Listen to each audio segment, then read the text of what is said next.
कबाड़ी हो गया बिल्कुल ही।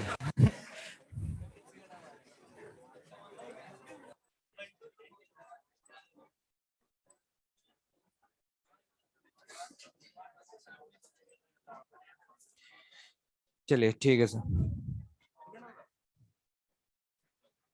ये बोर्ड ऐसे ही आता है क्या इधर?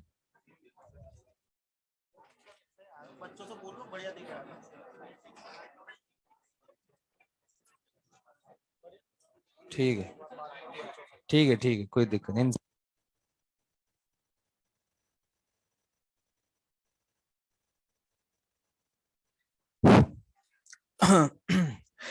भाई कुछ टेक्निकल इश्यूज की वजह से ऑनलाइन क्लास थोड़ा लेट स्टार्ट हो पाई। जब भी कोई टेक्निकल इश्यू आते हैं तो चलो ऑनलाइन वाले तो फेस करते हैं, लेकिन इसका आनंद ऑफलाइन वाले बहुत उठाते हैं। ठीक है, ऑफलाइन वाले तो ऐसा लगता है कि दुआ ही मांग करके आते हैं कि भाई फिजिक्स की क्लास में लाइट चली जाए, पासवर्ड गलत चला जाए। तुम तो पूरी कोशिश में यही लगे रहते हो कि मतलब कैसे भी करके ये क्लास इसकी ऑफ हो जाए। तो भाई और सब बढ़िया? तुमसे कौन पूछ रहा है? चलिए माहौल सेट है। बहुत बढ़िया, शानदार। सोए तो हो गए नहीं तुम लोग बिल्कुल भी? बहुत बढ़िया, मैं भी नहीं सोया भाई अभी तक, है ना। बट क्यों बोलता है, ऐसा फील आता है कि सुबह सुबह सड़क पर ठेला वाला कहां से घूम रहा है।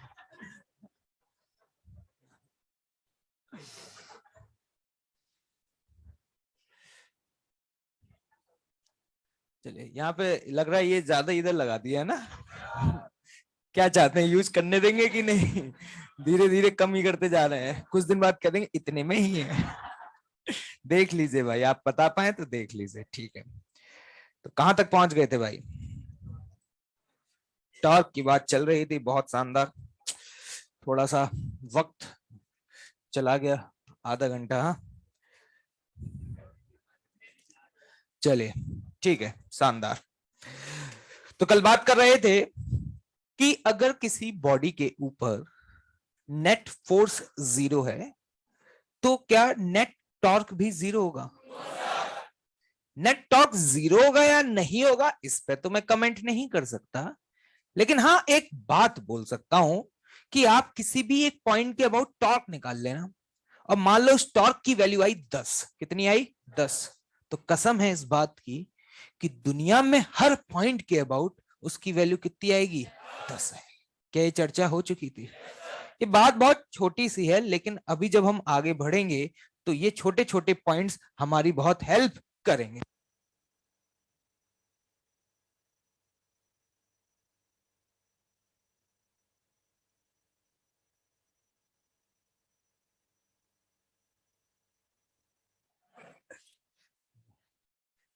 चलिए ठीक है।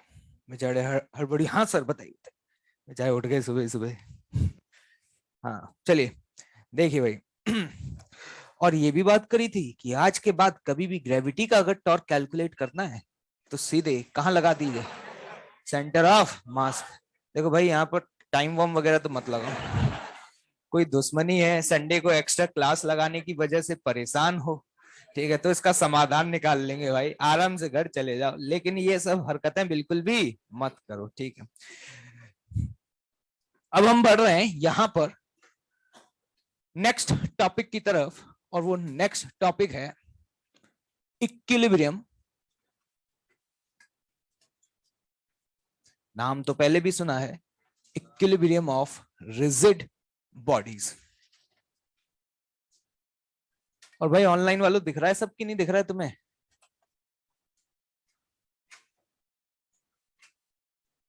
बहुत बढ़िया दिख रहा है, शानदार। बस इससे बढ़िया तो और कुछ हो ही नहीं सकता। चलिए भाई, इक्विलिब्रियम ऑफ रिजिड बॉडी पहले लिखूंगा फिर समझाऊंगा।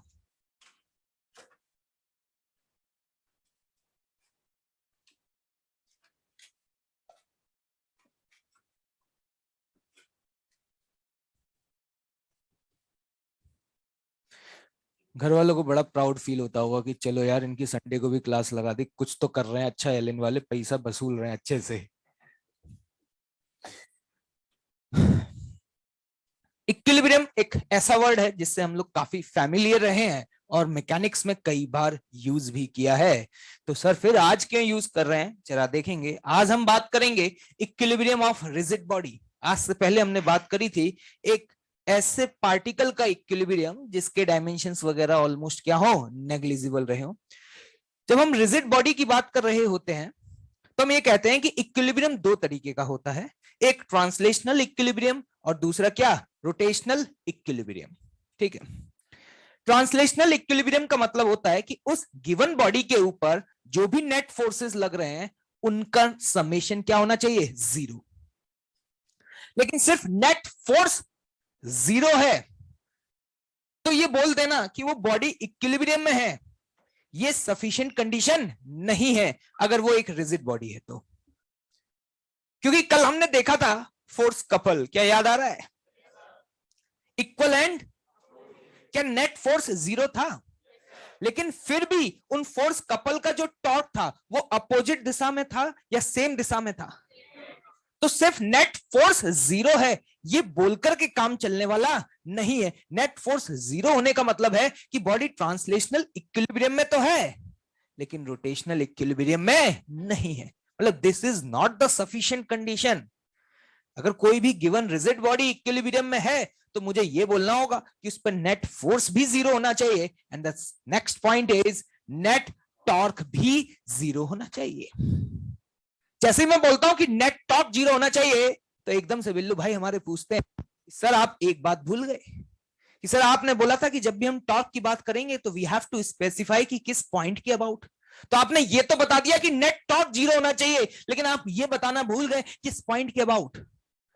मैंने कहा बेटे अगर नेट फोर्स जीरो है तो दुनिया के हर पॉइंट के अबाउट टॉर्क की वैल्यू क्या आएगी, सेम आएगी। और मैंने कहा अगर किसी एक पॉइंट के अबाउट जीरो है, अगर किसी एक पॉइंट के अबाउट जीरो है तो गारंटी है इस बात की कि दुनिया के हर पॉइंट के अबाउट क्या होगा, जीरो होगा। तो मैंने कहा कि तेरा जो मन करे उस पॉइंट के अबाउट तू टॉर्क लिख और चुपचाप से उसको क्या कर दे, जीरो कर दे।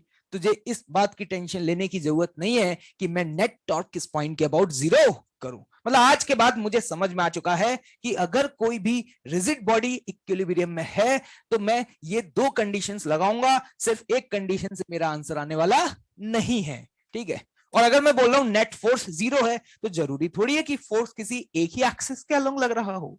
फोर्स एक्स वाई जेड तीनों में लग सकता है। तो मैं इसी बात को स्प्लिट करके ऐसे भी लिख सकता हूं कि नेट फोर्स जीरो है, इसका मतलब सभी फोर्सेस का समेशन एक्स के अलोंग क्या है, जीरो। सभी फोर्सेस का समेशन वाई के अलोंग भी क्या है, जीरो। जेड के अलोंग भी क्या है, जीरो। क्या लग रहा है हीरो, क्या समझ में आ रही है मेरी बात? इक्विलिब्रियम ऑफ रिजिड बॉडी के लिए क्या ये कंडीशन सफिशिएंट है या जे वाली, जे वाली भी और जे वाली भी? क्या टॉर्क सिर्फ नेट सेंटर ऑफ मास के अबाउट जीरो होगा, हर पॉइंट के अबाउट जीरो होगा?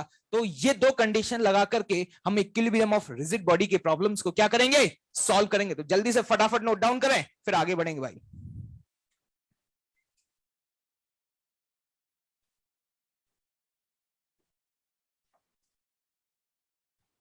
एक भाई साहब पूछ रहे हैं सर क्लास कहां हो रही है? एलएन की बिल्डिंग में हो रही है बेटा, नाले किनारे थोड़ी होगी।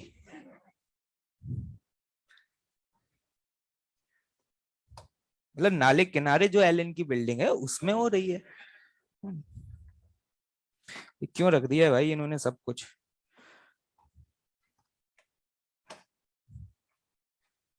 अभी इसको, ये कौन है एक कवाड़ी, ये जब से एक ही मैसेज टाइप किया जा रहा है, इसको बताया जाए। किशन कुमार बेटा तुम्हें ब्लॉक कर रहे हैं, ठीक है? तुम हो नहीं कि तुम हमारी क्लास में बैठो, तुम गाना ही गाओ जा करके जाओ। जब से गाना लिखे जा रहे हैं भाई चैट में, और आज से नहीं पिछले 3 दिन से। और कौन सा गाना लिख रहे हैं, सुनना चाहेंगे आप? चन्ना मेरा गा रहे हैं भाई। अब पूरा स्टेटमेंट सुनिए भाई का, कह रहे हैं कि सर आपकी याद में चन्ना मेरा सुनने में लगे हुए हैं। मतलब अरे इनको ब्लॉक कर दिया जाए। अभी टेक टीम को कॉल करते हैं और बोलते हैं कि किशन कुमार को ब्लॉक कर दिया जाए क्योंकि किशन कुमार बेचारे परेशान हैं क्योंकि इनकी राधा इन्हें मिल नहीं रही है। ठीक है, इश्क करना ही है तो राधा जैसा करो, और इंतजार करना ही है तो मीरा जैसा करो। क्यों भाई, क्लियर है क्या भाई? तो जल्दी से, ऐसा है इश्क और इंतजार आईआईटी का है, और इश्क किससे है? फिजिक्स से है। चलिए आगे बढ़ते हैं, तो जल्दी नोट डाउन करें।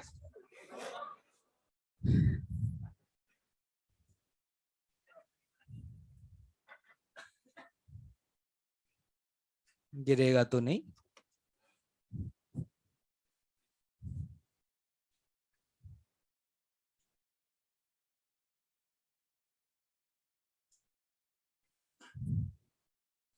चलिए आगे बढ़े भाई।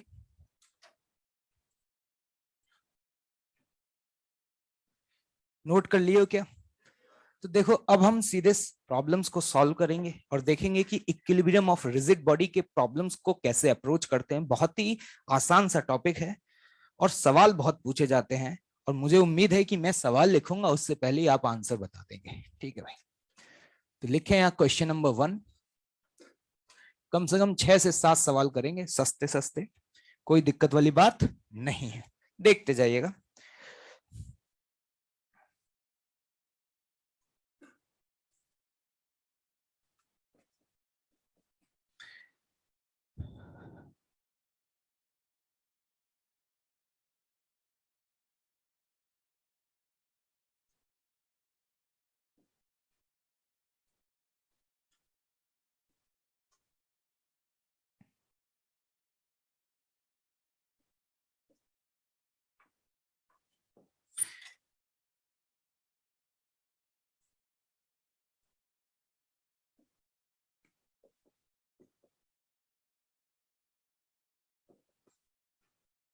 देखिएगा, कुछ इस तरीके का सिस्टम है आपके सामने कि यहां पर 2 रस्सियां हैं, और इन रस्सियों से यहां पर एक रॉड, क्या बेटा, रॉड, उस रॉड का मास है 10 केजी और उसकी लेंथ है 5 मीटर। कितनी?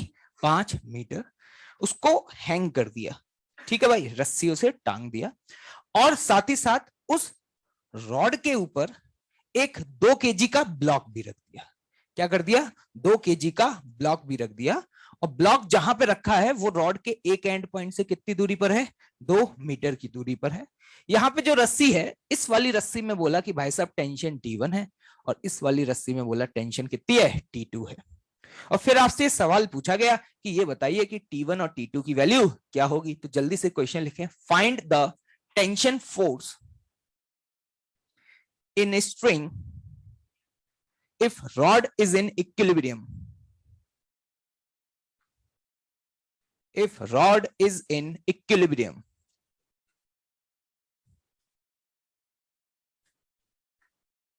तो देखिएगा, पहला सवाल है भाई, लोग सभी मिलकर के करेंगे, कोई दिक्कत वाली बात नहीं है। जहां भी गलती करूं टोक दीजिएगा, रोक दीजिएगा, बताते जाइएगा। कॉन्सेप्ट्स मैं आप लोगों को बताता जाऊंगा। जब भी ये बोला जाए कि कोई भी गिवन बॉडी इक्विलिब्रियम में है, तो सबसे पहला थॉट जो हमें क्लिक करेगा वो ये कि हमें क्या करना है? फ्री बॉडी डायग्राम बनाना है। क्या बनाना है? फ्री बॉडी डायग्राम बनाना है। अब मैं एक आपसे बात पूछना चाह रहा हूं, इस मोमेंट पर क्या इस ब्लॉक और रॉड के बीच में कोई दूरियां बदल रही हैं क्या? अगर नहीं बदल रही तो इस पूरे को क्या मैं एक रिजिड बॉडी की तरह कंसिडर कर सकता हूं या नहीं?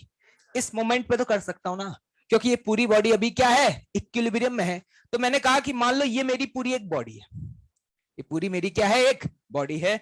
अब देखना, मैं इसका फ्री बॉडी डायग्राम बनाने जा रहा हूं। यदि रॉड, रॉड के इस पॉइंट पे क्या लगेगा? T1। इधर क्या लगेगा? T2। क्या इसके अलावा और कोई फोर्स होगा जो लगेगा? यस, बिल्कुल लगेगा। क्या इसका mg लगेगा? 2 केजी वाले का mg कहां पे लगेगा? नीचे। क्या इसके अलावा और कोई होगा?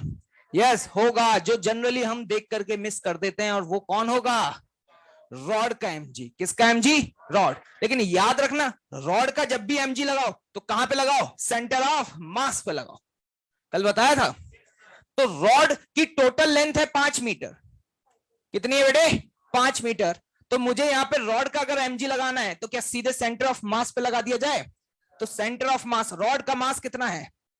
10, तो यहां पे लगेगा 100। और मैं ये बताना चाहूंगा कि ये दूरी होगी 2 मीटर, और जे वाली दूरी कितनी होगी?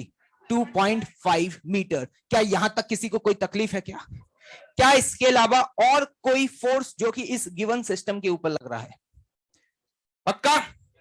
ये समझ में आया क्या किया मैंने? इस पूरे को मैंने अपना सिस्टम माना, रॉड मैंने यहाँ पे ब्लॉक नहीं बनाया, ठीक है, ब्लॉक भी बना लेते तो कोई दिक्कत नहीं है, ठीक है, T1 T2 ये।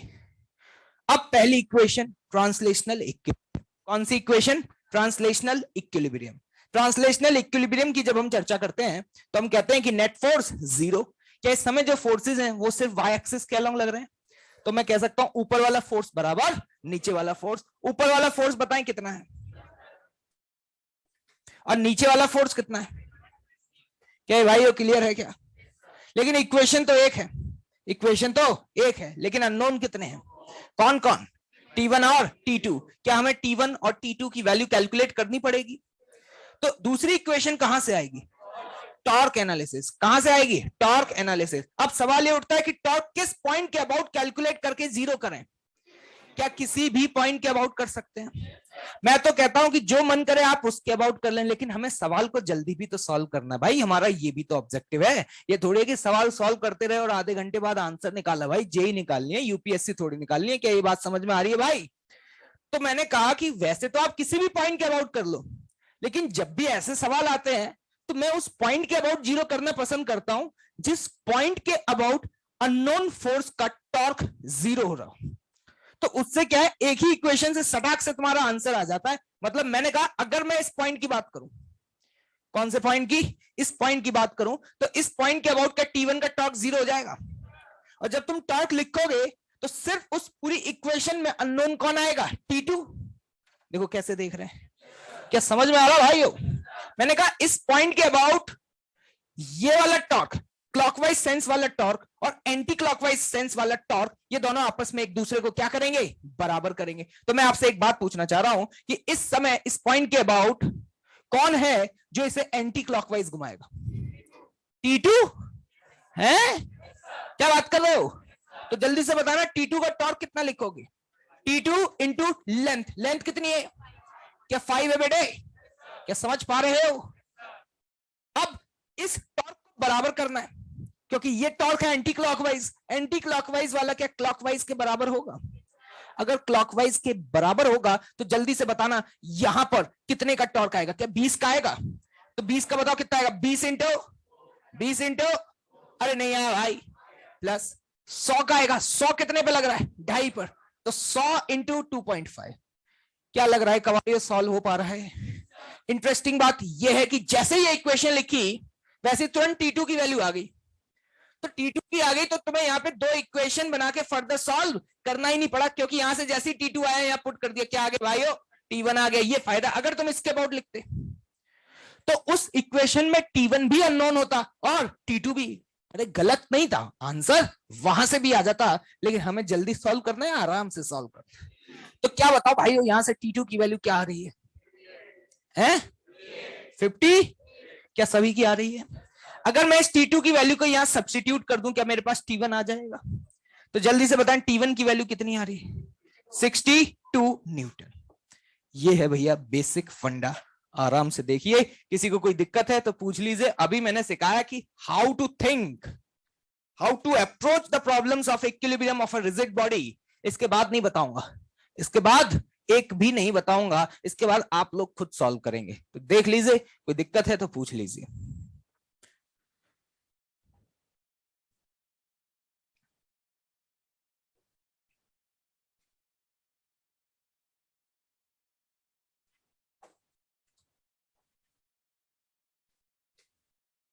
कोई दिक्कत? पक्का? रिपीट कर रहा हूं, ध्यान से सुनना। जब भी ऐसी सिचुएशन दी हो तो जो भी रिजिड बॉडी दिखाई दे रही है उसका क्या बनाओ? Free body diagram. पहला स्टेप। फ्री बॉडी डायग्राम का मतलब आप जानते हैं, उस बॉडी पे जितने भी फोर्सेस लग रहे हैं उन सभी फोर्सेस को क्या कर दो? रिप्रेजेंट। उसके बाद पहली इक्वेशन कहां से आएगी? Net force. क्या बेटे? नेट फोर्स बराबर 0। दूसरी equation net torque. Net torque क्या हम किसी भी पॉइंट के अबाउट लिख सकते हैं, लेकिन हम उस पॉइंट के अबाउट लिखना प्रेफर करेंगे जिस पॉइंट के अबाउट किसी भी एक अननोन फोर्स का टॉर्क क्या हो रहा हो? 0। क्या इस तरीके से हम इक्वेशंस को बना करके प्रॉब्लम्स को सॉल्व कर पाएंगे या नहीं? क्या सभी लोग अगला सवाल करने के लिए तैयार हैं? चल,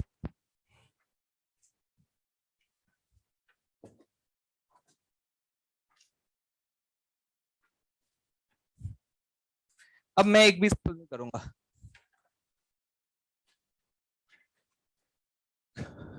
क्वेश्चन नंबर 2।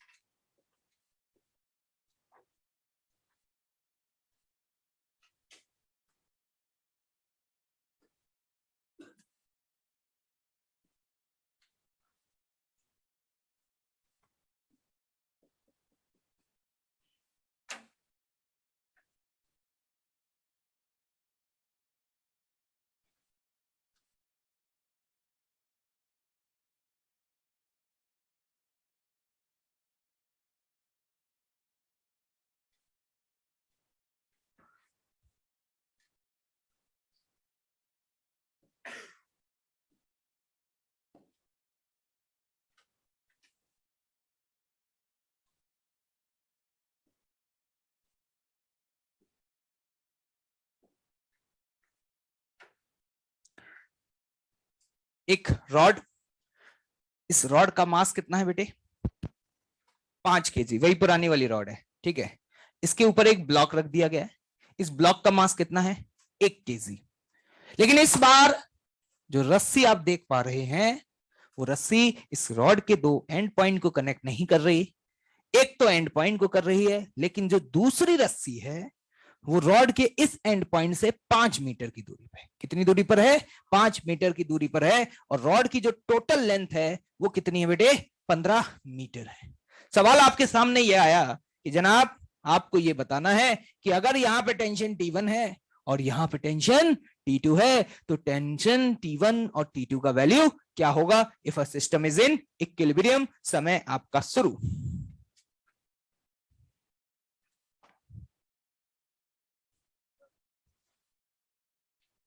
गलत निकालोगे ना अगर, तो यहीं पे निपटा देंगे, ठीक है। क्या आ रहा है बताओ आंसर? बहुत बढ़िया,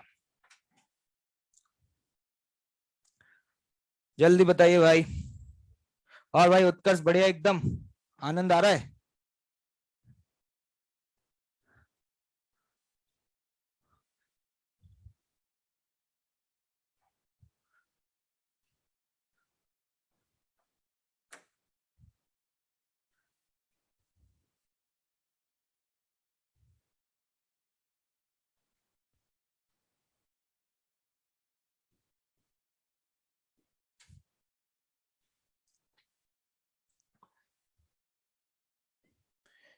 क्या भाई वो सॉल्व कर रहे हैं आप लोग?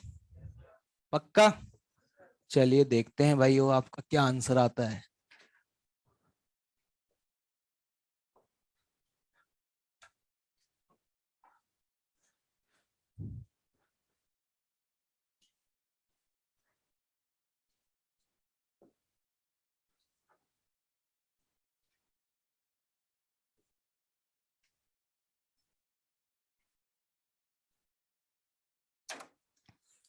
चलिए, कितने लोग इक्वेशंस तो लिख ही चुके हैं? क्या बात कर रहे हो, सॉल्व भी कर लिया? गजब हो यार तुम, टॉप ही करोगे क्या तुम ही लोग? सोच लिया है क्या? चलिए देखते हैं भाई।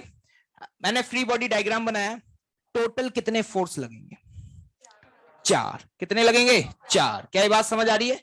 अगर मैं सिर्फ रॉड की बात करूं, किसकी बात करूं? रॉड की बात करूं, तो 2 रस्सी लगी हुई है। एक रॉड का mg, ये इसके ऊपर क्या लगाएगा? नॉर्मल। क्या लगाएगा? नॉर्मल। लेकिन उस नॉर्मल की वैल्यू अगर इक्विलिब्रियम में है तो किसके बराबर होगी? mg के बराबर। पहले इस बात को बोलना सीखो, फिजिक्स आना बहुत जरूरी है। मैंने पूछा कि इसने इस पे क्या लगाया, लोगों ने कहा mg। मैंने है ये क्या मतलब है? क्या इसने इसके ऊपर mg लगाया? नॉर्मल लगाया। लेकिन नॉर्मल की वैल्यू मैथमेटिकली किसके बराबर आ रही है? mg के बराबर आ रही है, क्योंकि अभी एक्सेलरेशन क्या है? 0 है।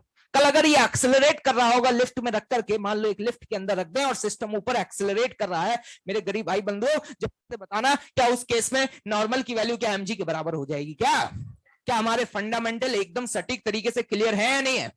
तो जरा ध्यान से देखिएगा, क्या इस समय मैंने फ्री बॉडी डायग्राम बनाते समय कोई ऐसा फोर्स जो कि मैंने मिसिंग किया हो जो आपको दिख रहा हो? क्या मैंने बिल्कुल सही बनाया? देख लो आराम से, कोई दिक्कत वाली बात नहीं है। रॉड का mg कहां लगेगा? रॉड का mg कहां लगेगा? किसके सेंटर ऑफ मास पर? क्या ये बात क्लियर है सभी को? तो जरा ध्यान से देखिएगा, ऊपर वाला फोर्स बराबर, तो ध्यान से देखिएगा, ऊपर वाला फोर्स है T1 प्लस T2 और नीचे वाला कितना है? 60। क्या इक्वेशन नंबर 1 आ चुकी है? इक्वेशन नंबर 2 कहां से आएगी? Torque analysis. किस पॉइंट के अबाउट टॉर्क एनालिसिस करना चाहिए? क्या किसी के भी अबाउट कर सकते हैं? मैं बोलूंगा ऐसे कि किसी के भी अबाउट कर सकते हैं, थोड़ा स्टाइल तो मानना पड़ेगा ना भाई। किसी के भी अबाउट कर सकते हैं, लेकिन उसके अबाउट करूंगा जिससे मेरा आंसर क्या है, जल्दी आए। तो क्या मैं T1 के अबाउट टॉर्क बैलेंस कर लूं? अगर T1 के अबाउट टॉर्क बैलेंस करूंगा तो क्लॉकवाइज सेंस में आने वाला टॉर्क क्या एंटी क्लॉक? अबे ठंड रख ले तू, अलग ही मजे ले रहा है। अच्छा,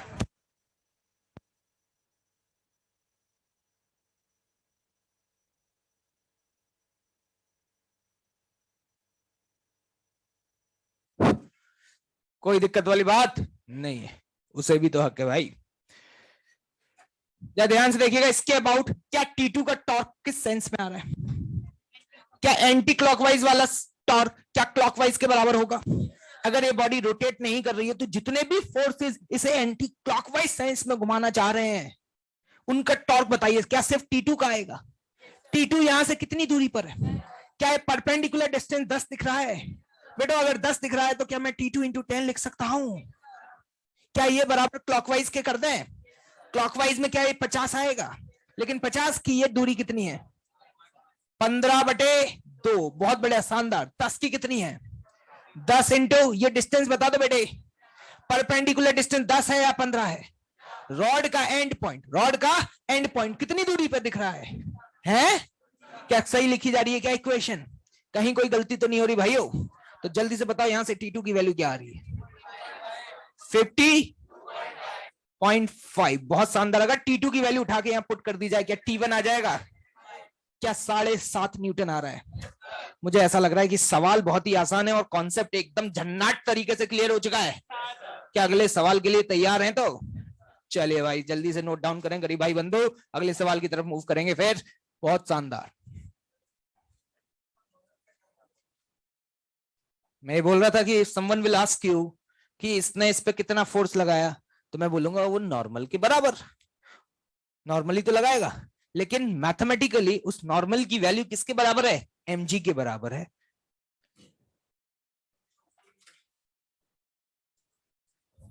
बिल्कुल ही गरीब है क्या, जबरदस्ती के?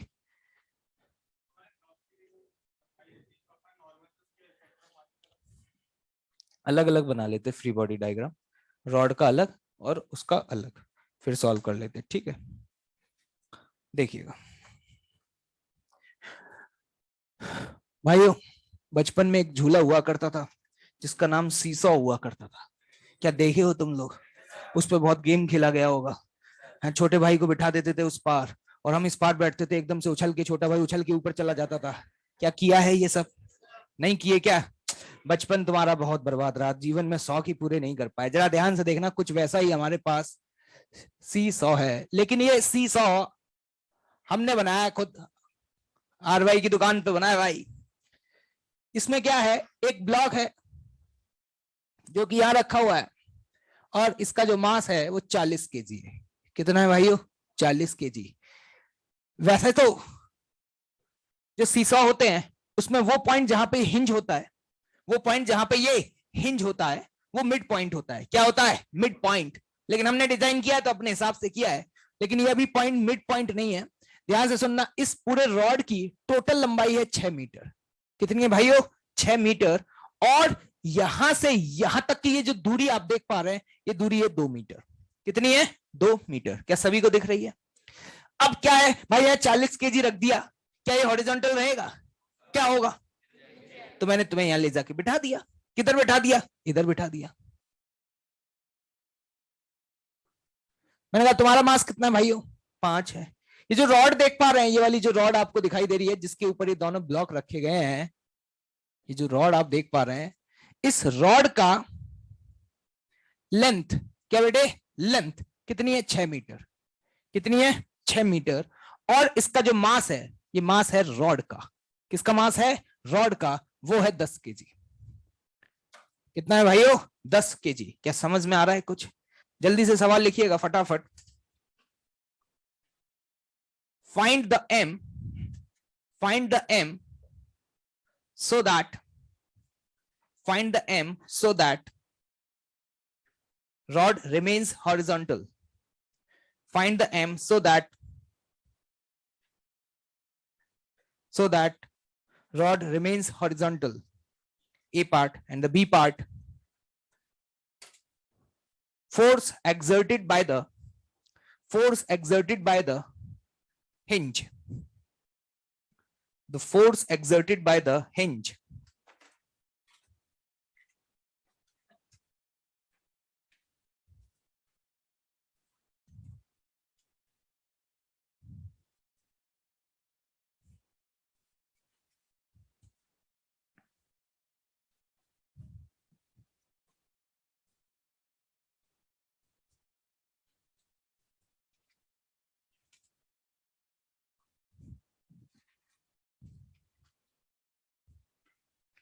कितने लोगों का 20 केजी आ चुका है?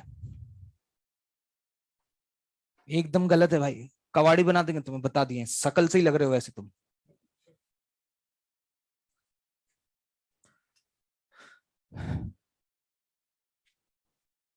ओम प्रकाश भाई साहब कहां गए?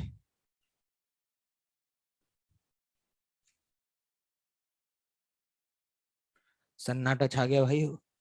क्या सॉल्व कर रहे हो? 17.5 बोला जा रहा है भाई। और भाई ऑनलाइन सो रहे हो क्या तुम लोग? सॉल्व नहीं करोगे क्या? बंद कर दूं क्या ऑनलाइन क्लास? निकल आओ कंबल से बाहर, शर्म नहीं आ रही?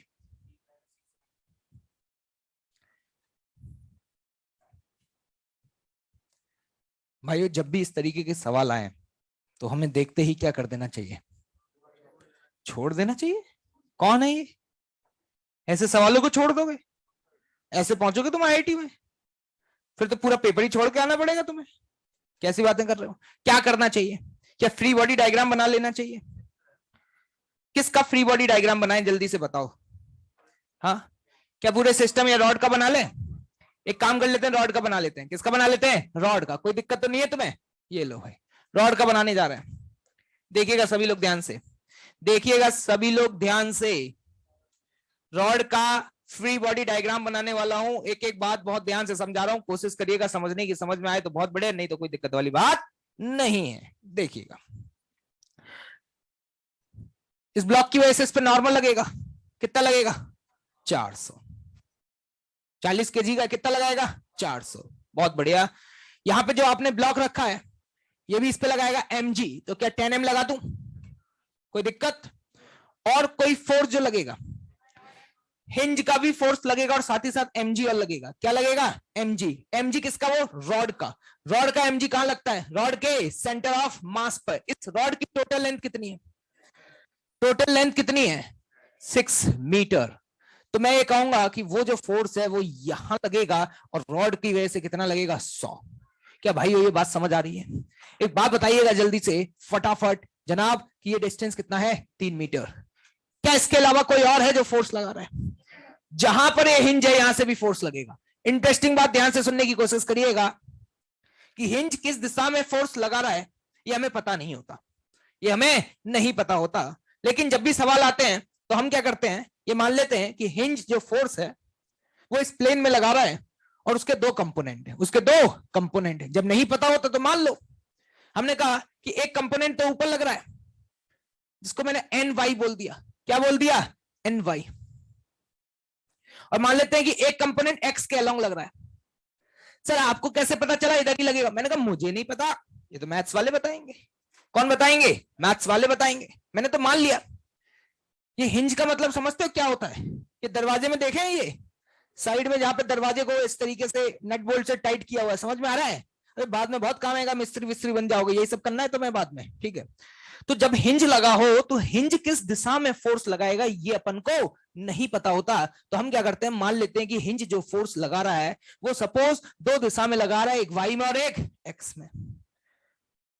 एक्स वाला देखते ही अभी जीरो हो जाएगा, क्योंकि इस बॉडी के ऊपर क्या एक्स एक्सिस के अलोंग नेट फोर्स जीरो होना चाहिए, तो एनएक्स के अलावा कोई और है जो इसको बैलेंस कर रहा है, नहीं है, तो बिना देखे मैं डायरेक्ट बोल सकता हूं एनएक्स की वैल्यू क्या होगी, जीरो होगी। नहीं समझे? अब सीधे बोलेंगे ऊपर वाला फोर्स बराबर नीचे वाला फोर्स, जल्दी से बताएं, ऊपर तो सिर्फ कौन बचा, एन वाई, तो एन वाई की वैल्यू आप क्या लिखेंगे, 500 प्लस 10m। क्या लग रहा है भाइयों को समझ में आ रहा है? क्या ये इक्वेशन नंबर 1 आ चुकी है? अब क्या करना है, हाँ क्या करना है, टॉर्क, क्या टॉर्क एनालिसिस कर लें? हमें यहाँ पे एन वाई की वैल्यू ही निकालनी है, या एम की, किसके अबाउट करें, कैसी के, इसके अबाउट कर लें, इसके अबाउट, तुम बताओ क्या इसके अबाउट कर लें, कोई दिक्कत तो नहीं हो रही तुम्हें? तो एक बात बताना, इसके अबाउट अगर टॉर्क बैलेंस करेंगे तो इधर लगने वाले सभी फोर्स क्या इस रॉड को ऐसे घुमाने की कोशिश कर रहे हैं, इधर लगने वाले सभी फोर्स रॉड को किस सेंस में घुमा रहे हैं, क्लॉकवाइज या एंटी क्लॉकवाइज, क्लॉकवाइज या एंटी क्लॉकवाइज, और इधर लगने वाला ये कैसे घुमा रहा है, तो इधर वाले का टॉर्क और इधर वाले का टॉर्क क्या एक दूसरे को कैंसिल आउट कर रहा होगा? तो जल्दी से ध्यान से देखने की कोशिश करिएगा, प्रयास करते रहिएगा। 400 न्यूटन का फोर्स नीचे लग रहा है, लेकिन ये दूरी कितनी है, दूरी कितनी है, 2 मीटर, तो मैं ऐसे लिखूंगा 400 इंटू 2। अरे नहीं यार, क्या ये टॉर्क इस सेंस में है, इसको बैलेंस कौन करेगा, ये। एक बार बताओ, ये दूरी है 3 मीटर, ये है 2 मीटर, तो ये वाली दूरी कितनी है? क्या मैं कह सकता हूं कि 100 जहां पे लग रहा है उसका यहां से परपेंडिकुलर डिस्टेंस 1 मीटर है? तो जल्दी से बताइएगा 100 का टॉर्क कितना आएगा, क्या 100 इंटू 1 आएगा कि नहीं आएगा? दूसरा 10m, 10m यहां से कितनी दूरी पर है, ये 2 है, टोटल 6 है, तो क्या ये 4 है? अगर 4 है तो इस पॉइंट के अबाउट जल्दी से बताएं क्या लिखेंगे, 10m इंटू 4। क्या लग रहा है भाइयों, यहां से m की वैल्यू आ जाएगी क्या है? तो बताइए m की वैल्यू कितनी आ रही है, 35/2। क्या जेई आ रही है क्या 17.5 kg आ रही है? क्या गलती हो गई थी, सबका थोड़ी ना आया था, क्या गलती हुई थी?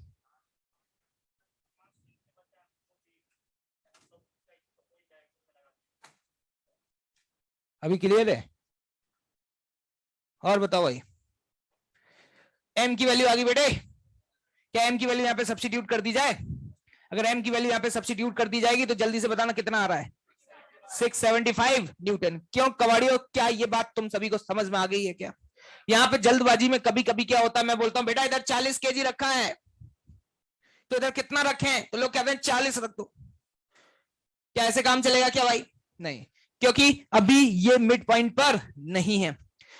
फिर मैं बोलता हूं अच्छा अच्छा ध्यान से देखो कितना लगेगा, तो लोग कहते हैं ये 2 मीटर पर रखा है और ये 4 पर रखा है, तो इसका मोमेंट आर्म ज्यादा है, तो इसका मास क्या कर दो, आधा, 20 बोलते हैं ना, 20 सही है ना 40 सही है, सही तो क्या है 17.5, क्योंकि लोग बिल्कुल फंडामेंटल तरीके से नहीं करते हैं, क्योंकि वो जब फ्री बॉडी डायग्राम बनाते हैं तो रॉड के एमजी को लगाना भूल जाते हैं। क्या तुम ऐसा करोगे, क्या कर पाओगे या नहीं कर पाओगे?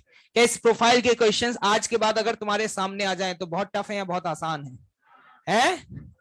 कर लोगे कबाड़ियों? क्या अगले सवाल की तरफ मूव किया जाए, तो तैयार हो एकदम? तो चलिए अगला सवाल करते हैं। कितने सवाल हो गए, 3 हो गए, ठीक है, बहुत बढ़िया भाई।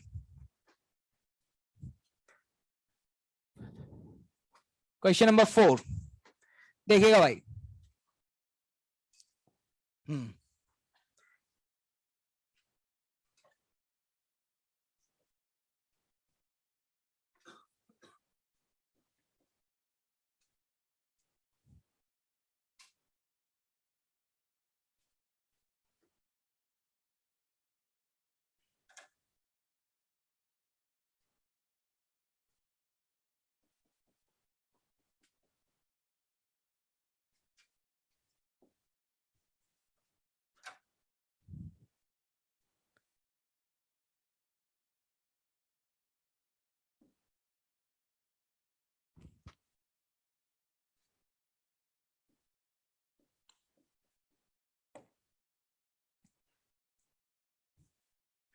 भाई ये एक रॉड है, क्या है, रॉड।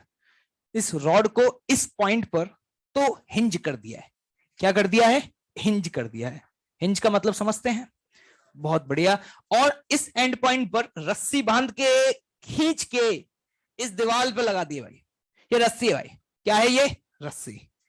इस तरीके से लगाई है कि ये रॉड रिमेन्स हॉरिजॉन्टल।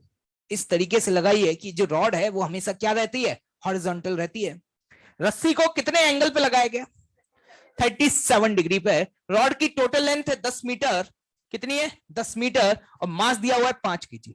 मास क्या दिया हुआ है? 5 केजी। समय आपका भी शुरू होने वाला है, तैयार रहिएगा। अगला सवाल आपके लिए स्क्रीन पर 50 पैसे का सवाल।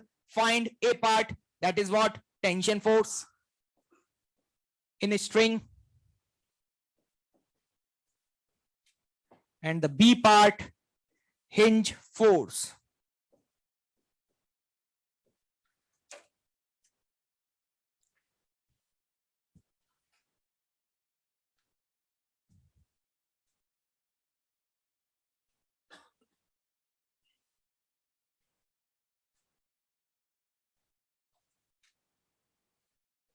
ये भाई थोड़ा फास्ट है ना, जल्दी फटाफट आंसर चाहिए मुझे।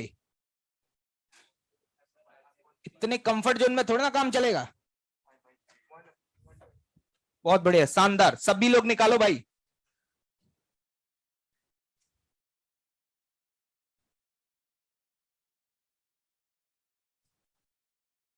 आगे भी करो हिंज फोर्स।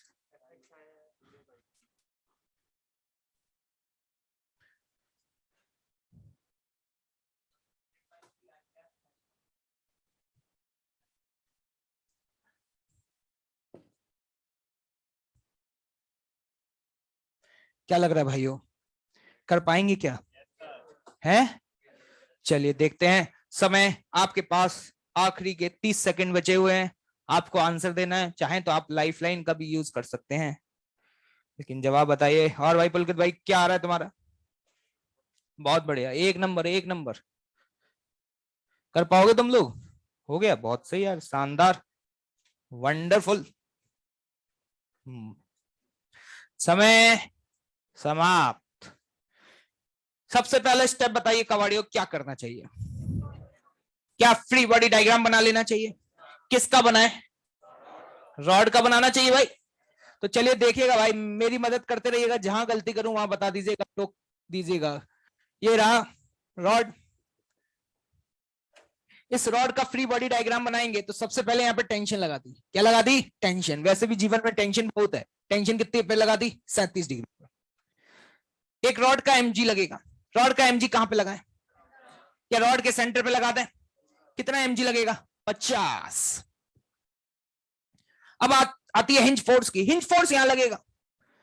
लोगों ने कहा बताओ हिंज फोर्स की दिशा क्या है? मैंने कहा दिशा मुझे नहीं पता। दिशा मुझे नहीं पता। तो नहीं पता तो क्या ऐसे फोर्सेस के बारे में हम बात नहीं कर सकते?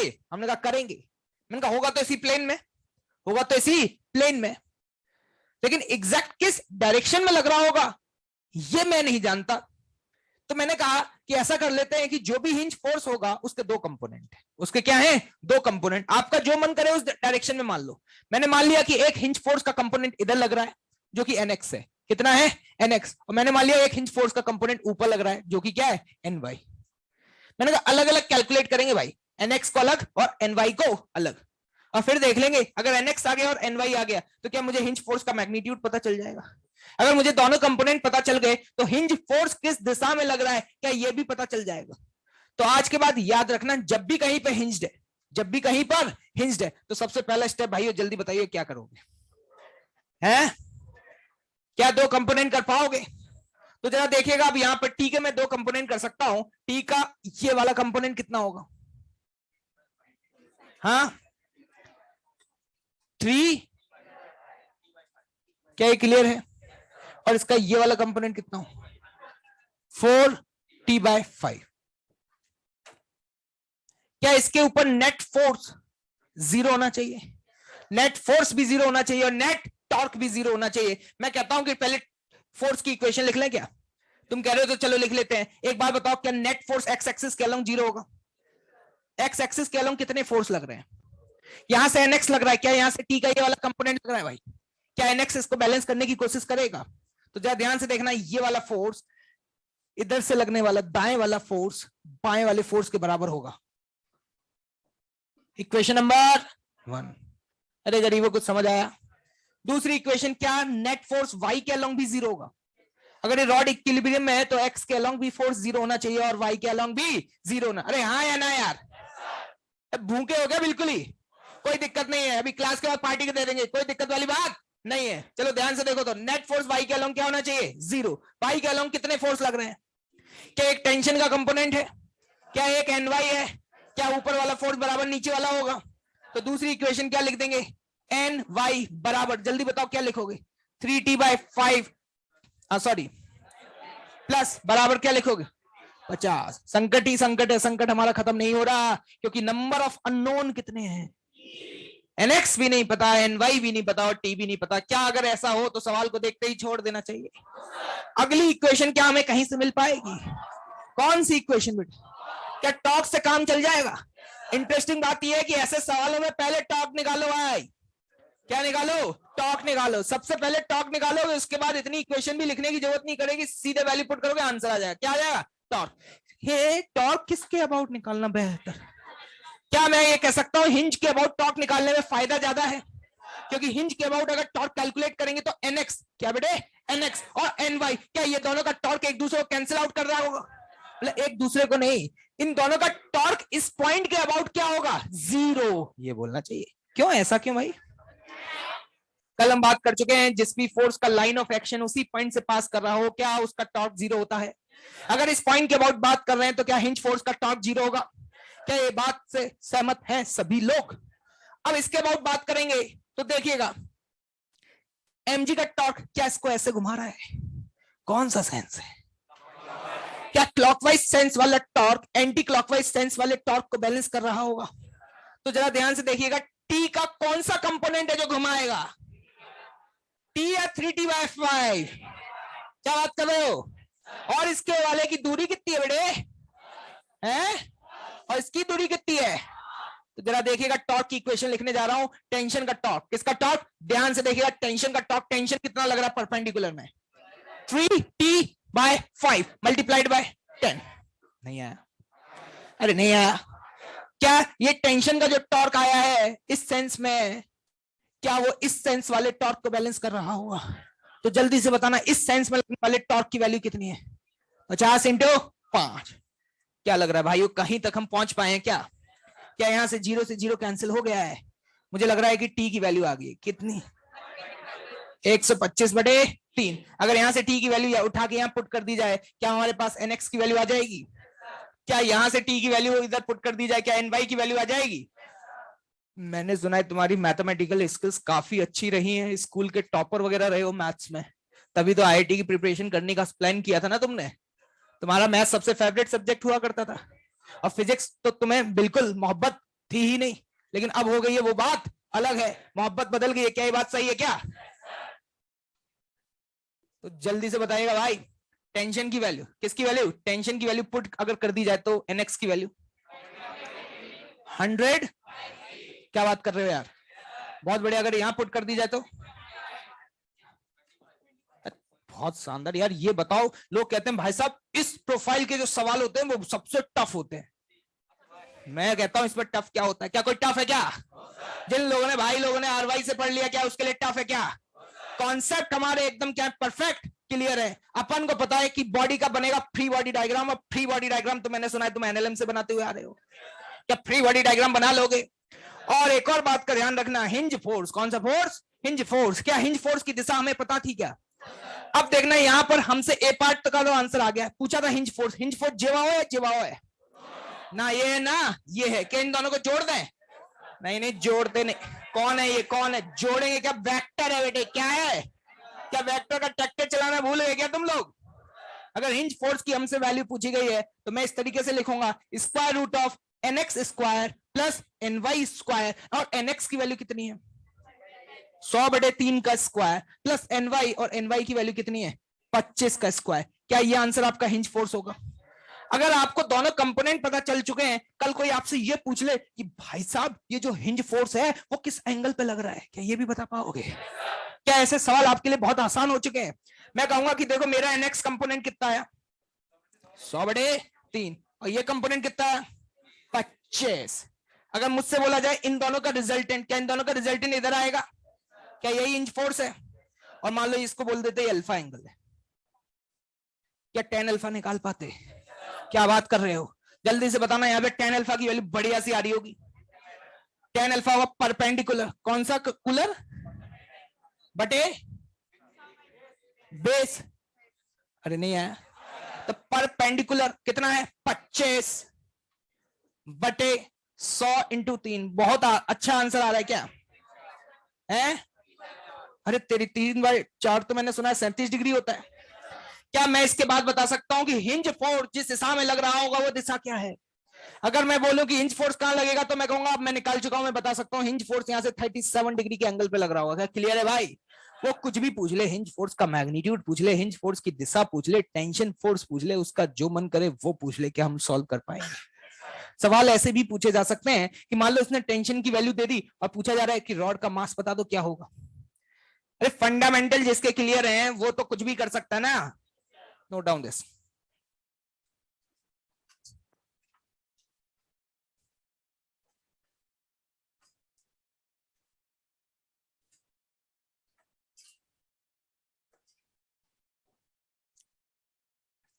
किसी को कोई डाउट है तो पूछ सकता है। इसको मार्क कर लेना स्टार, घर पे जाके दोबारा से सॉल्व कर लेना अगर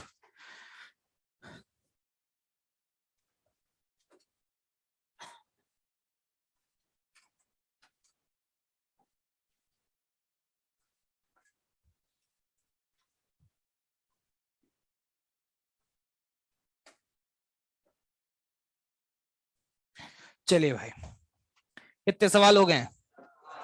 आज तो मुझे लग रहा है सारे सवाल के आंसर तुम ही दे रहे हो यार। गजब, पढ़ाई लिखाई शुरू कर दी क्या तुम लोगों ने? मतलब असर हो रहा है भाई का तुम्हारे ऊपर थोड़ा थोड़ा। चलो बहुत बढ़िया। क्या कह रहे हो? अच्छा पार्टी दे रहे हो क्या तुम लोग? वैसे मैं फ्री हूँ 10 बजे के बाद, आप लोग डिसाइड कर लो venue, then I can join.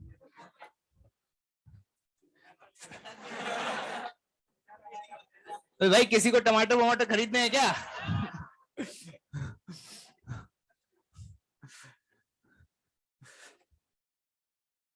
चलिए भाई। क्यों? इधर आके बैठो, चलो इधर आओ, इधर बैठो, इधर उधर चलो। अरे वो वैसे ही इतना इधर है, उसमें ही तुम राइट में लिखवा दो, जगह ही नहीं बचेगी, मैं कहाँ लिखूंगा फिर। इधर आ जाओ, इधर, यहाँ 4 लोग ही तो बैठे हैं पीछे, वैसे ही इतना स्पेस कम है। मुझे कितनी दिक्कत हो रही है, एक क्वेश्चन में बोर्ड भर जाता है? क्या? हाँ हाँ ठीक है, तो अभी लाइट लगवाए हैं? हैं? अच्छा प्रोजेक्टर पे पढ़ोगे?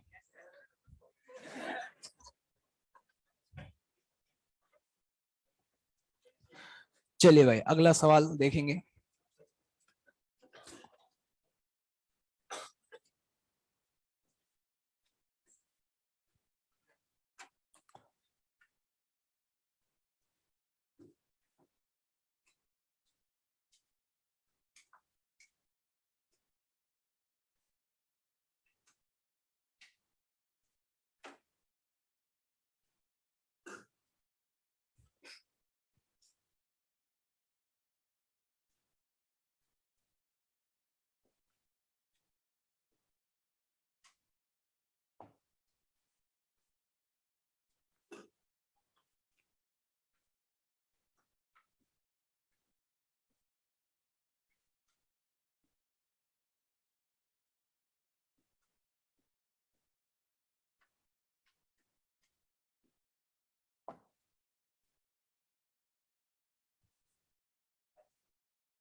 बड़े सवाल हर किताब और हर एग्जाम में हर 5 सालों में एक बार पूछा जाता है। जैसे सरकार बदलती है, ऐसे सवाल भी हर 5 साल बाद पूछ लिया जाता है भाई। सवाल क्या है सुनेंगे। आपके पास एक रॉड है, क्या है? रॉड। उस रॉड का मास m और लेंथ l दिया हुआ है, और ये रॉड दो सरफेसेस के बीच में ऐसे रखा है। ये एंगल है थीटा, ठीक। नीचे वाली जो हॉरिजॉन्टल सरफेस आप देख पा रहे हैं, वो सरफेस कैसी है? रफ है। कैसी है बेटे? रफ है। और ये वाली सरफेस जो आप देख पा रहे हैं, ये स्मूथ है। ये कैसी है? स्मूथ। रॉड किस में है? आपको बताना है कि इन दोनों सरफेसेस से लगने वाले नॉर्मल की वैल्यू क्या होगी, फ्रिक्शन कितना लगेगा, और आपको साथ ही साथ ये भी बताना है कि मिनिमम म्यू की वैल्यू क्या होनी चाहिए फॉर नो स्लिपिंग। चलिए,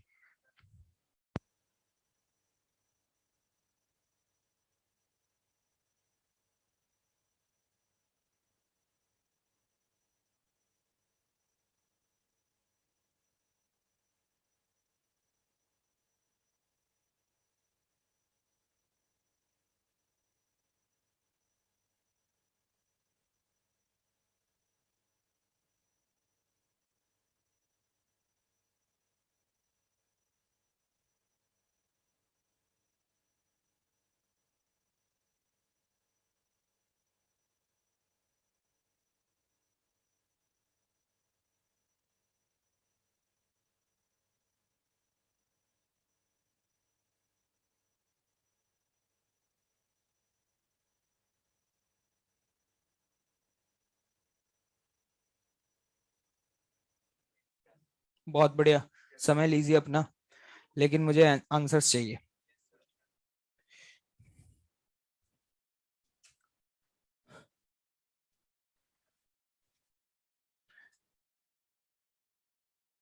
ऑनलाइन वाले तो निकाल चुके हैं भाई। क्या तुम्हारा भी आ गया क्या? कितने लोग आ गया? बहुत बढ़िया। ये पीछे वाले लोग क्या कर रहे हैं भाई? क्या आ रहा है भाई? N1 N2? चलिए, लीजिए अपना समय लीजिए, कोई दिक्कत नहीं है। मैं थोड़ा ना सॉल्व करूंगा हर सवाल।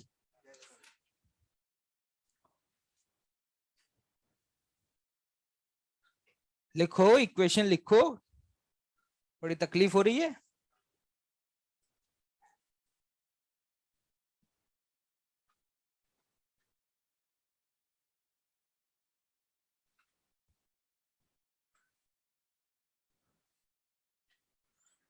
चलिए, समय समाप्त।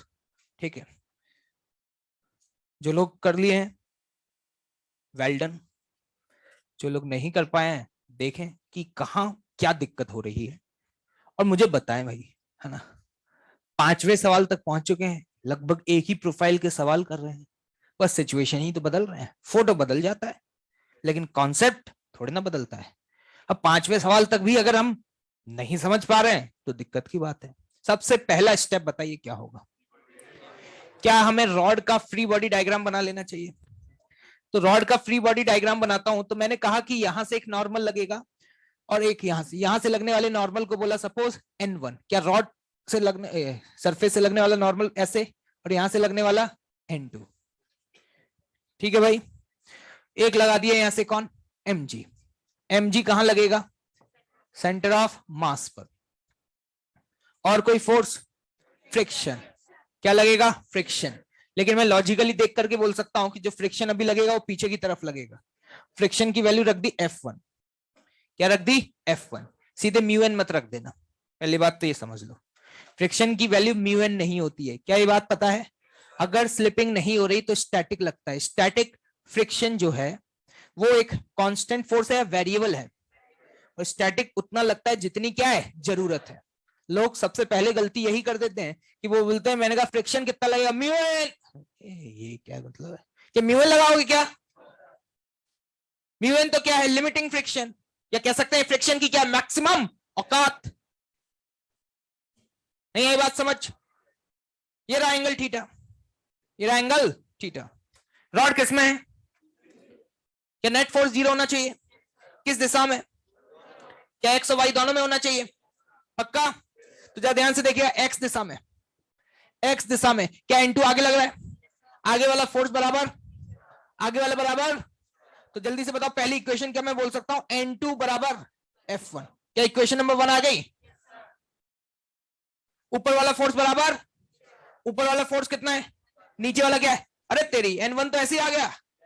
अरे क्या बात कर रहे हो, एक आंसर तो ऐसे ही आ गया। लेकिन अभी ना तो N2 पता है ना F1 पता है, फोर्स बैलेंस कर लिया।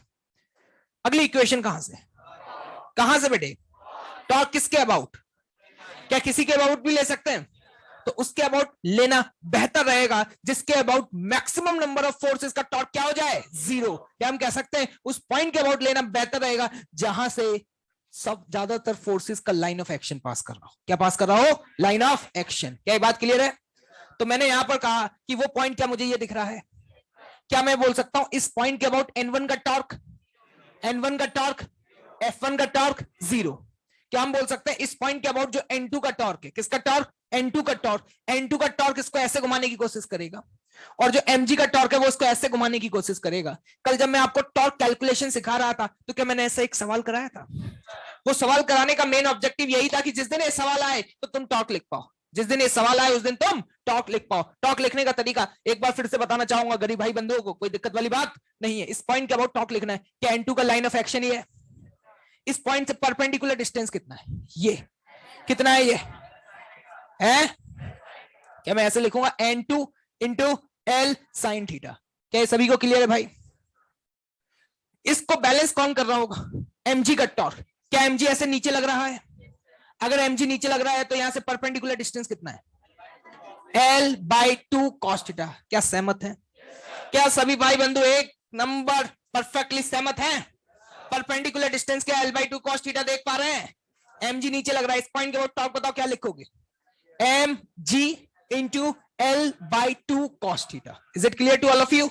L से L बेटे क्या हो गया, यहां से N2 का वैल्यू, किसका वैल्यू, N2 का वैल्यू मुझे ऐसा लग रहा है mg cot थीटा बटे 2 आ रहा है।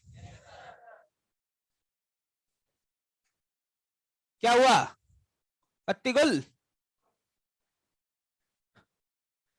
देख लो बेटे कितने लोगों का N2 आ गया था। सन्नाटा क्यों छाया हुआ है भाई, क्या गलती हुई, कहां लगा दिया? वाह बेटे बात जबरदस्त, कहीं भी लगा दो तुम, तुम्हारे घर की खेती है। फिजिक्स गई तेल लेने, क्या गई, तेल लेने। N2 निकल आया। क्या मेरे हिसाब से पहला पार्ट सॉल्व हो गया? पहला पार्ट हो गया तो दूसरा भी हो गया, क्योंकि हमें पता है N2 ही बराबर किसके है, F1 के। तो क्या हमारा दूसरा पार्ट भी सॉल्व हो गया? ठीक, अब आते हैं तीसरे पार्ट पर। इसने बोला म्यू की मिनिमम वैल्यू बताओ। जब मैं फ्रिक्शन पढ़ा रहा था तो उसी टाइम पे मैंने बोला था जब भी ऐसे सवाल पूछे जाए मिनिमम वैल्यू मैक्सिमम वैल्यू ज्यादा मत सोचा करो, तो चुपचाप से फ्रिक्शन की वैल्यू को क्या कर दिया करो, मैक्सिमम कर दिया करो। क्या कर दिया करो, मैक्सिमम। एक बात बताओ, फ्रिक्शन की मैक्सिमम वैल्यू जो कि F1 की मैक्सिमम वैल्यू कितनी होगी? क्या म्यू इंटू N1 कर सकता हूं? यहां सरफेस से लगने वाला नॉर्मल कितना है, N1। तो क्या म्यू इंटू N1 लिख दूं भाई, और ये वैल्यू इसके बराबर कर दो। किसके बराबर कर दो, जो वैल्यू आपने अभी कैलकुलेट करी थी। कितनी करी थी वो, mg cot theta divided by 2। क्या आपको N1 की वैल्यू पता है? कितनी है N1 की वैल्यू? क्या यहां से N1 की वैल्यू उठा करके क्या यहां सब्स्टिट्यूट कर दूं? जैसे सब्स्टिट्यूट करेंगे तो म्यू की वैल्यू कितनी आ गई, म्यू की मिनिमम वैल्यू हो जाएगी cot theta divided by 2। Concept की बात क्या है, जब भी मिनिमम म्यू पूछा जाए तो पहले आप फ्रिक्शन निकाल लो और उस फ्रिक्शन की वैल्यू को म्यू एन के बराबर कर दो। किसके बराबर कर दो, म्यू एन के बराबर। ऐसा पहले भी किया है, कभी किया या नहीं किया? ऐसा ही तो करते थे। फ्रिक्शन के सवालों को याद करो, आपसे बोला जाता था बॉडी पे फोर्स लगाया तो मिनिमम कितना फोर्स लगाएं कि ये बॉडी चलने लग जाए। तो हम कैसे करते थे, फ्रिक्शन निकालते थे। क्या निकालते थे, फ्रिक्शन निकालते थे। और फिर उस फ्रिक्शन की वैल्यू को निकालने के बाद किसके बराबर कर देते थे, म्यू एन के बराबर कर देते। किसके बराबर, म्यू एन। क्या इस तरीके से हम सवालों को सॉल्व कर पाएंगे? क्या इस सवाल कोई टफ था क्या भाई? क्या एक और मेथड देखना चाहेंगे? लेकिन ये मेथड गरीब भाई बंधुओं के लिए बिल्कुल भी नहीं है। जिसको फिजिक्स में इंटरेस्ट है उसी को समझ में आएगा। क्या देखना चाहेंगे कि छोड़ दें? हैं देखना चाहोगे क्या? चलिए भाई एक और मेथड बताएंगे भाई बंधुओं के लिए। ये वाला मेथड आपको किताबों में नहीं मिलता, ठीक है, लेकिन है बहुत बढ़िया शानदार मेथड है। क्या है सुनिएगा।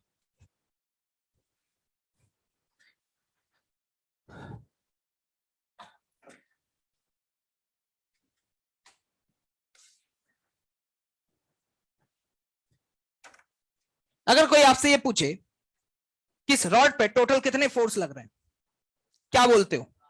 हैं? एक्चुअली में 4 नहीं 3 ही लग रहे हैं, क्योंकि इस सरफेस से, ये मैंने बोला कि फ्रिक्शन इधर है नॉर्मल इधर है, लेकिन यहां से सरफेस ने फ्रिक्शन लगाया नॉर्मल लगाया? नहीं, उसने तो कांटेक्ट फोर्स लगाया, और उस कांटेक्ट फोर्स का कंपोनेंट जो सरफेस के अलोंग है उसका नाम क्या पड़ा? फ्रिक्शन। और उसका वो कंपोनेंट जो सरफेस के परपेंडिकुलर है उसका नाम क्या पता? नॉर्मल। या ध्यान से देखिएगा, यहां से लग रहा है N2, क्या लग रहा है? N2। क्या लग रहा था भाई? यहां से लग रहा है mg।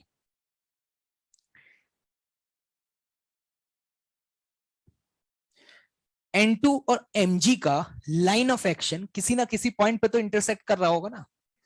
क्या इस पॉइंट पे इंटरसेक्ट कर रहा है? ठीक है। गारंटी है इस बात की कि जो नेट कांटेक्ट फोर्स तुमने लगाया, मान लो वो नेट कांटेक्ट फोर्स तुमने इस डायरेक्शन में लगाया R, इस पॉइंट के अबाउट N2 का टॉर्क, N2 का टॉर्क है, mg का टॉर्क, इस पॉइंट के अबाउट दोनों फोर्स का टॉर्क 0 है। बचा कौन? R। R है नेट कांटेक्ट फोर्स। R क्या है? Net contact force. अगर ये बॉडी इक्विलिब्रियम में है तो दुनिया में किसी भी पॉइंट के अबाउट क्या नेट टॉर्क 0 होगा? इस पॉइंट के अबाउट अगर नॉर्मल और mg का टॉर्क हो गया तो क्या R का भी टॉर्क 0 होना चाहिए? और R का टॉर्क तभी 0 हो सकता है जब R का लाइन ऑफ एक्शन किससे पास करे? इसी पॉइंट से पास करे। तो मैं गारंटी से बोल सकता हूं कि भाई साहब R का जो लाइन ऑफ एक्शन है ना वो इसी पॉइंट से पास होगा। नहीं आया? 3 फोर्स लग रहे हैं। क्या लग रहे हैं? 3 फोर्स, जो कि पैरेलल नहीं है, जो कि पैरेलल नहीं है। अगर 2 फोर्स का जहां पे पॉइंट ऑफ इंटरसेक्शन है, गारंटी है कि तीसरा भी वही इंटरसेक्ट करेगा और तीनों फोर्सेस का लाइन ऑफ एक्शन कॉन्करेंट होगा। क्या होगा? कॉन्करेंट। बिल्लू ने कहा क्यों भाई? बिल्लू ने कहा क्यों भाई? मैंने कहा एक काम कर, ये रहा तेरा पॉइंट, ये रहा तेरा पॉइंट, N2 का टॉर्क, mg का टॉर्क 0। मैंने कहा मान ले ये वाला जो है वो यहां से पास नहीं कर रहा, और यहां से पास नहीं कर रहा, मान ले कहीं और से पास कर रहा है, कहीं और से पार कर रहा है, तो इस पॉइंट के अबाउट क्या R का टॉर्क आ जाएगा? और अगर R का टॉर्क आ गया तो बॉडी इक्विलिब्रियम में नहीं है। नहीं समझे क्या बात कर रहे हो? तो जरा ध्यान से देखिएगा, मान लो ये जो R है वो यहां से एंगल अल्फा बना रहा है। कितना एंगल बना रहा है? अल्फा बना रहा है। जरा ध्यान से देखना, मैथ्स की स्किल तुम्हारी बहुत स्ट्रांग रही है। ये वाला जे वाला ये कितना है? L sin theta. कितना है? L sin theta. और जे वाला डिस्टेंस कितना था? L/2 cos theta. अगर मैं आपसे पूछूं कि tan अल्फा की वैल्यू क्या होगी, क्या परपेंडिकुलर अपॉन बेस बोलोगे? क्या परपेंडिकुलर अपॉन बेस बोलोगे? तो ध्यान से सुनना, tan अल्फा बराबर परपेंडिकुलर कितना है बटे ये कितना है? नहीं आया समझ में? ठीक है। और अगर ध्यान से देखो तो R के 2 कंपोनेंट है, जे वाला कितना है? N1, और जे वाला कितना है? F1। क्या tan अल्फा की वैल्यू N1 अपॉन F1 के बराबर होगी? तो मैं यहां पे लिखूंगा N1 अपॉन F1। मैंने सुना है कि N1 की वैल्यू mg होती है। अरे यही तो होगी, ऊपर वाला फोर्स बराबर नीचे वाला फोर्स। क्या मैं यहां पर N1 की जगह डायरेक्टली mg लिख सकता हूं बटे F1? भाई एल से एल क्या हो गया? कैंसिल आउट हो गया। जरा ध्यान से देखना, क्या F1 की वैल्यू आ गई क्या? अरे क्या बात कर रहे हो यार, क्या सीधे ही एक ही बार में आ गई क्या? इस प्रॉपर्टी से सवाल सॉल्व करना है ये इंपॉर्टेंट नहीं है। सवाल तो हम वैसे ही सॉल्व कर लेंगे, लेकिन इस प्रॉपर्टी को समझना जरूरी है कि अगर किसी बॉडी के ऊपर 3 फोर्स लग रहे हैं, कितने फोर्स लग रहे हैं? 3 फोर्स। तो उनमें से अगर कोई 2 फोर्स किसी एक पॉइंट से पास कर रहे हैं तो गारंटी है कि तीसरा फोर्स भी उसी पॉइंट से पास होना चाहिए। क्या यहां से आपकी F1 की वैल्यू आ चुकी है? कितनी आ रही है? mg cot theta divided by 2। क्या समझ में आया? कैसा लगा मेथड? तो तालियां बजाओ एक बार जोरदार भाई। जल्दी से नोट डाउन करें फटाफट भाई।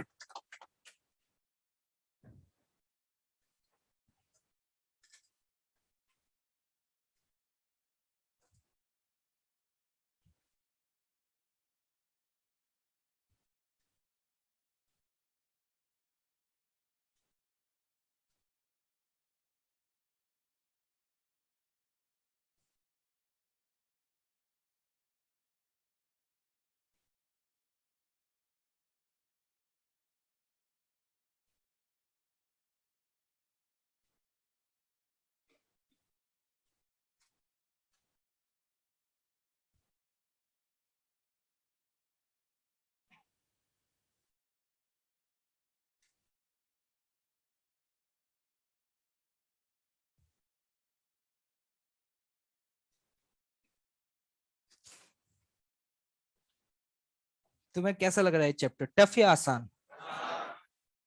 जो इसका सबसे टफेस्ट पार्ट था वो तो खत्म हो चुका है ना? मतलब torque calculation, moment of inertia, ये इसका टफेस्ट पार्ट था। क्या था? टफ है। अब जैसे जैसे आगे बढ़ते जाएंगे चैप्टर और आसान होता जाएगा। क्या होता जाएगा? और आसान। लोग बोले आज के बाद कभी भी कि भैया रोटेशन सबसे टफ होता है, क्या करोगे? तुरंत चमका देना, उसको पूछना कि भाई तुझे क्या टफ लगता है, और वो जो बोले उसको बैठ करके क्या अच्छे से एक्सप्लेन कर दोगे क्या? क्या ये फालतू की अफवाहें हैं? है या नहीं है भाई?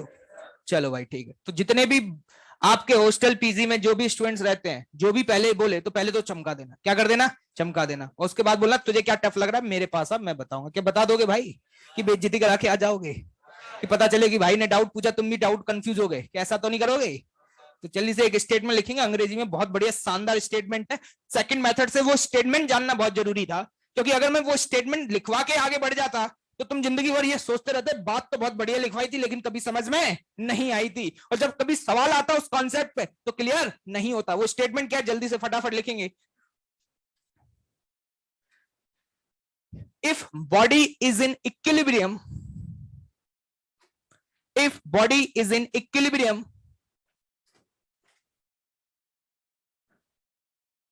under the action of three non-parallel forces, under the action of three non-parallel forces,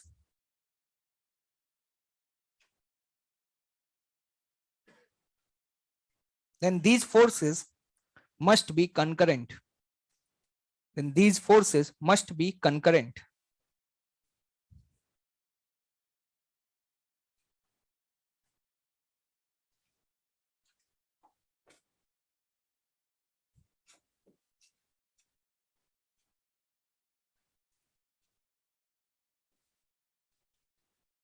क्या समझ में आया? अगर आज के बाद किसी बॉडी पर तीन फोर्स लग रहे हैं जो कि पैरेलल नहीं है, क्योंकि पैरेलल हो गए तो पॉइंट ऑफ इंटरसेक्शन का कोई सेंस मतलब यही है ना। तीन फोर्स लग रहे हैं और ये गारंटी है कि वो तीनों फोर्सेस क्या होंगे? कंकरेंट होंगे। आप किसी भी दो फोर्सेस का लाइन पॉइंट ऑफ इंटरसेक्शन निकाल लो। क्या निकाल लो? Point of intersection. गारंटी है कि तीसरा फोर्स भी उसी पॉइंट से क्या करेगा? पास करेगा। क्या ये बात याद रहेगी? ठीक है, देखिएगा भाई।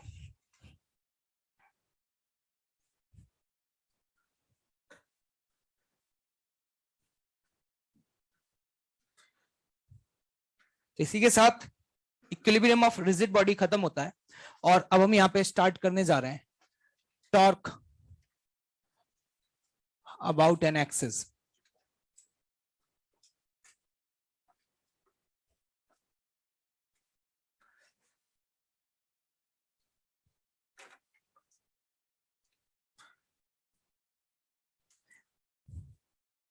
मान लीजिए ये एक बॉडी है, ठीक है, और इस बॉडी के ऊपर बहुत सारे फोर्सेस लग रहे हैं। मान लीजिए ये कोई F1 है, ये F2 है, ये F3 है, ठीक है। लेकिन ये बॉडी जो है वो सिर्फ और सिर्फ y एक्सिस, ये आपकी कौन सी एक्सिस है? y एक्सिस, इसी के अबाउट घूम सकती है। इसकी अगर आप फील लेना चाहें तो आप दरवाजा ले सकते हैं। क्या ले सकते हैं? दरवाजा। आप दरवाजे को जिस एक्सिस के अबाउट घुमाना चाहें क्या घुमा देंगे क्या? अब दरवाजा ऐसे, अभी मैं जाऊं क्या ऐसे घुमाना चाहूंगा यूं वो शू, क्या घूम जाएगा? क्या नहीं घूमेगा। मतलब वो दरवाजा सिर्फ और सिर्फ किसके अबाउट घूम सकता है? इसी के अबाउट, जो उसकी एक्सिस ऑफ रोटेशन है। क्या है? Axis of rotation. तो टॉर्क अबाउट एन एक्सिस को लोग कैसे डिफाइन करते हैं? कहते हैं कि आप इस एक्सिस के ऊपर कोई भी पॉइंट ले लो, इस एक्सिस के ऊपर कोई भी पॉइंट ले लो और उस पॉइंट के अबाउट टॉर्क निकाल लो। क्या निकाल लो? टॉर्क। तो टॉर्क तो हम निकाल ही लेंगे, कल किए तो थे ऐसे। याद है वो दिल याद आ रहा है? सर बस वही याद है सर, रात भर सोचते रहे किसका था।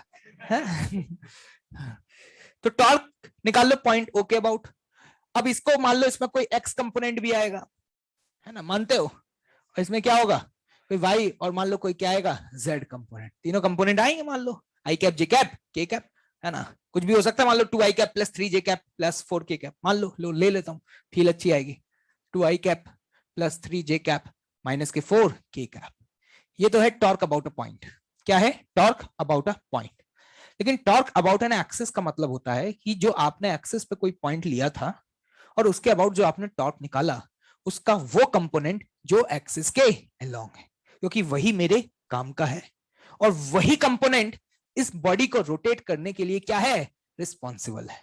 जैसे कि यहां पर आपसे पूछा जाए टॉर्क अबाउट एन एक्सिस बताओ क्या होगा, तो मैं सबसे पहले अपनी एक्सिस ऑफ रोटेशन देखूंगा, क्या मेरी एक्सिस ऑफ रोटेशन है, तो इस एक्सिस ऑफ रोटेशन के अबाउट सिर्फ और सिर्फ यही कंपोनेंट है, तो यही कंपोनेंट रिस्पॉन्सिबल है, इसके अलावा ये दो कंपोनेंट तो मेरे किसी काम के हैं ही नहीं, क्योंकि वो इस बॉडी को इस एक्सिस के अबाउट रोटेट करने में इसकी मदद नहीं कर रहे हैं। तो मैं सीधे लिख दूंगा क्या, टॉर्क अबाउट एन एक्सिस क्या हो जाएगा, 3 न्यूटन मीटर। समझ में आया?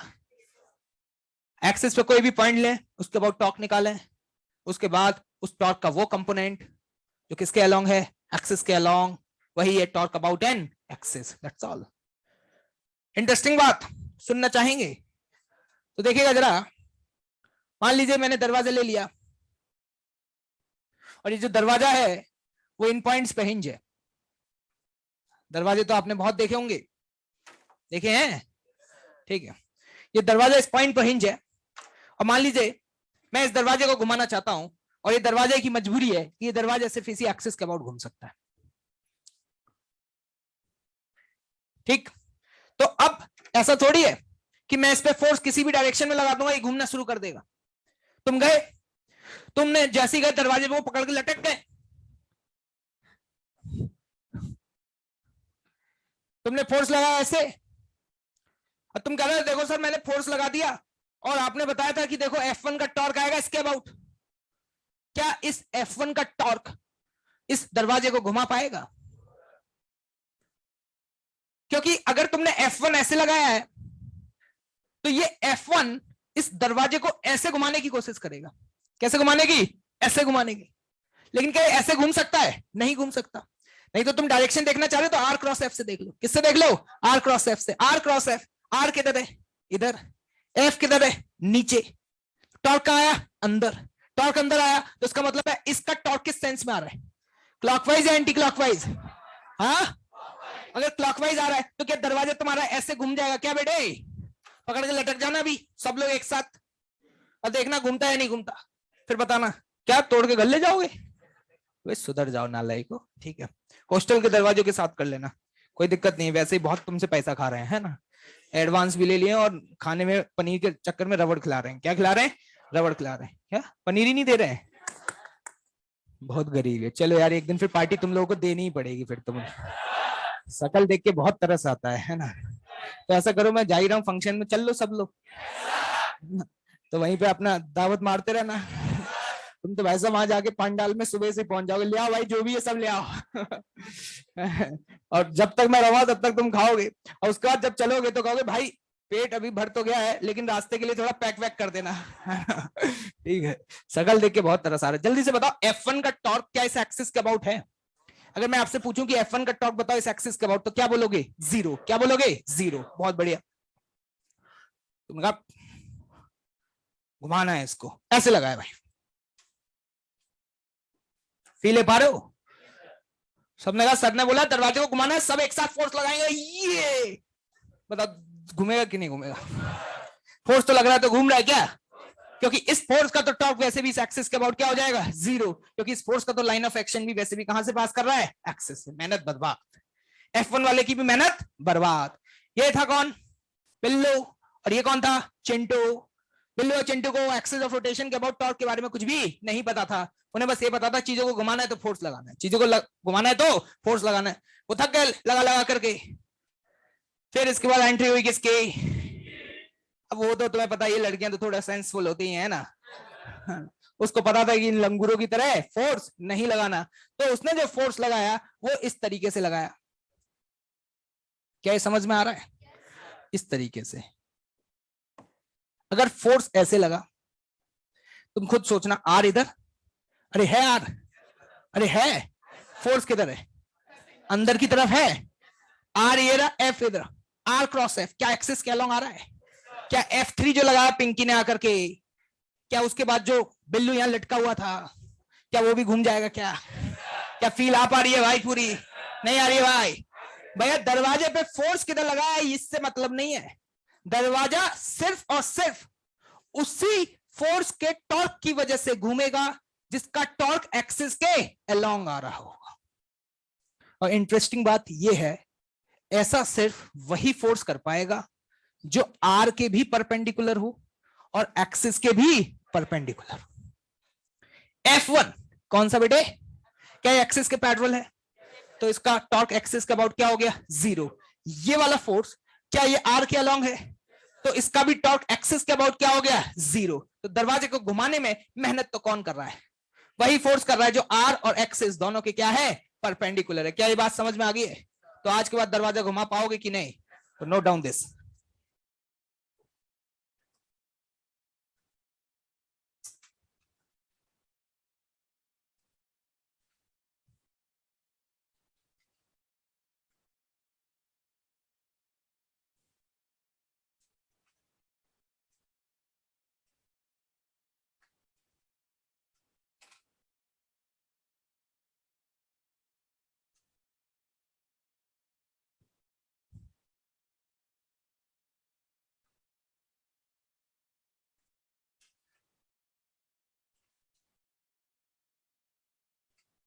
कल क्लास की टाइमिंग आई थिंक चेंज हो गई है, कितनी हो गई है, 2:15, लेकिन ये थोड़ी सी शिफ्ट हो जाएगी। मतलब ये जो क्लास है वो 2:15 नहीं, 2 से थोड़ा सा पहले शुरू हुआ करेगी, ठीक है। ये शुरू होगी लगभग आप ये मान के चलिए 2 बजे। कितने बजे, 2 बजे, मतलब 15 मिनट्स प्रायर, ठीक है। तुम्हें तो कोई दिक्कत तो नहीं है? तुम्हें मैं इतना पढ़ाता हूँ, क्लास एक्सटेंड करता हूँ, एक्स्ट्रा भी ले लेता हूँ, तुम क्या मतलब बहुत खुश होते हो या गालियां देते हो?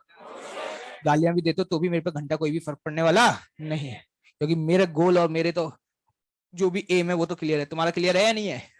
तो देते रहो, कोई दिक्कत वाली बात नहीं है। जब सेलेक्ट हो जाओगे तो बाद में याद करते रहना कि हाँ ठीक था तो थोड़ा खड़ूस, लेकिन ठीक है, उसने जो फिजिक्स पढ़ाई थी आज 5 साल भी क्या याद है, क्या है भाई, याद। अगर इंजीनियर बनना है, क्या बनना है, इंजीनियर, तो फिजिक्स तो सीखनी पड़ेगी ना भाई।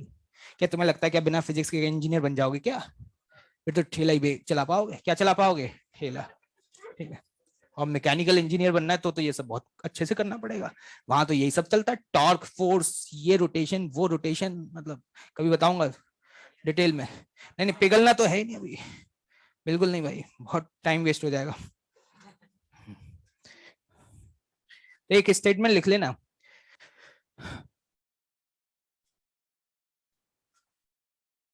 only tangential force, only tangential force,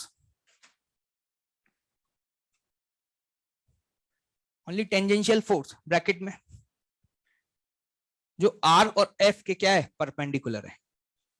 ये खुद से लिख लेना, R और F के जो क्या है, परपेंडिकुलर।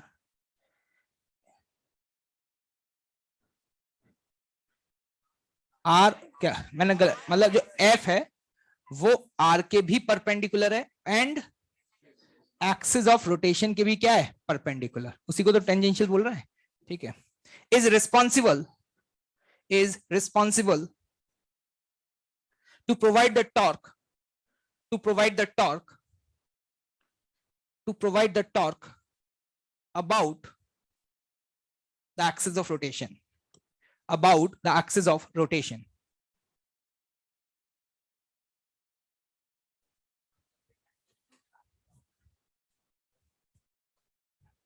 उसको कैंसिल आउट कर रहा होगा कोई, इस वाले टॉर्क को हिंज का टॉर्क क्या कर रहा होगा, कैंसिल आउट कर रहा होगा। हिंज भी तो लगी हुई है, तो हिंज ऐसा फोर्स लगा रही होगी कि उसके टॉर्क को क्या कर रही होगी, कैंसिल आउट कर रही होगी, ठीक है। देखिएगा ध्यान से, तो आज के बाद याद रखना कि अगर कोई बॉडी किसी एक्सिस के अबाउट घूमे, क्योंकि अब मैं बात करने जा रहा हूं फिक्स्ड एक्सिस रोटेशन की। किसकी बात करने जा रहा हूं, फिक्स्ड एक्सिस रोटेशन। अभी तक मैंने बॉडी को रोटेट नहीं किया, तुमने देखा होगा, कभी रोटेट किया क्या, नहीं। अभी इक्विलिब्रियम की बात करी थी, इससे पहले जस्ट टॉर्क कैलकुलेट करना बताया था, लेकिन मैंने अभी तक कहीं भी बॉडी को रोटेट नहीं किया है, ठीक है। अब मैं बात करूंगा बॉडी को रोटेट करने की। तो अगर आज के बाद टॉर्क अबाउट एन एक्सिस बोला जाए, तो मुझे ये नहीं देखना है कि सारे फोर्सेस का टॉर्क निकाले जा रहा हूं जैसे कि कर रहा था कल। पॉइंट ओ के अबाउट बता दो, सबका चलेगा भाई, F1 का भी निकालेगा, F2 का भी निकालेगा, F3 का भी निकालेगा, किसी का भी नहीं छोड़ेगा, सबका टॉर्क निकालेगा। ये नहीं करना, सबका बदला लेगा तेरा भाई है, ये नहीं करना है भाई। हमें अगर एक्सिस के अबाउट निकालना है तो सिर्फ और सिर्फ आप ये देखना वो फोर्स जो एक्सिस और आर दोनों के क्या हो, परपेंडिकुलर, और सिंपल सी बात है वो फोर्स जो उस एक्सिस के अबाउट घुमा पाए, क्या कर पाए, घुमा पाए। तुम्हें ज्यादा दिमाग लगाने की जरूरत नहीं पड़ेगी, तुम्हें अपने आप पता चल जाएगा, क्योंकि ये तो इंसान का एक सेंस है, उसे अपने आप पता चल जाएगा कि कौन सा फोर्स है जो कि उसको अबाउट घुमा सकता है। तो उसी का टॉर्क लेना, क्या करना, उसी का टॉर्क लेना। ठीक है, चलिए अब हम बात कर रहे हैं रिलेशन। रिलेशन सुनते ही एकदम स्माइल आ जाती होगी।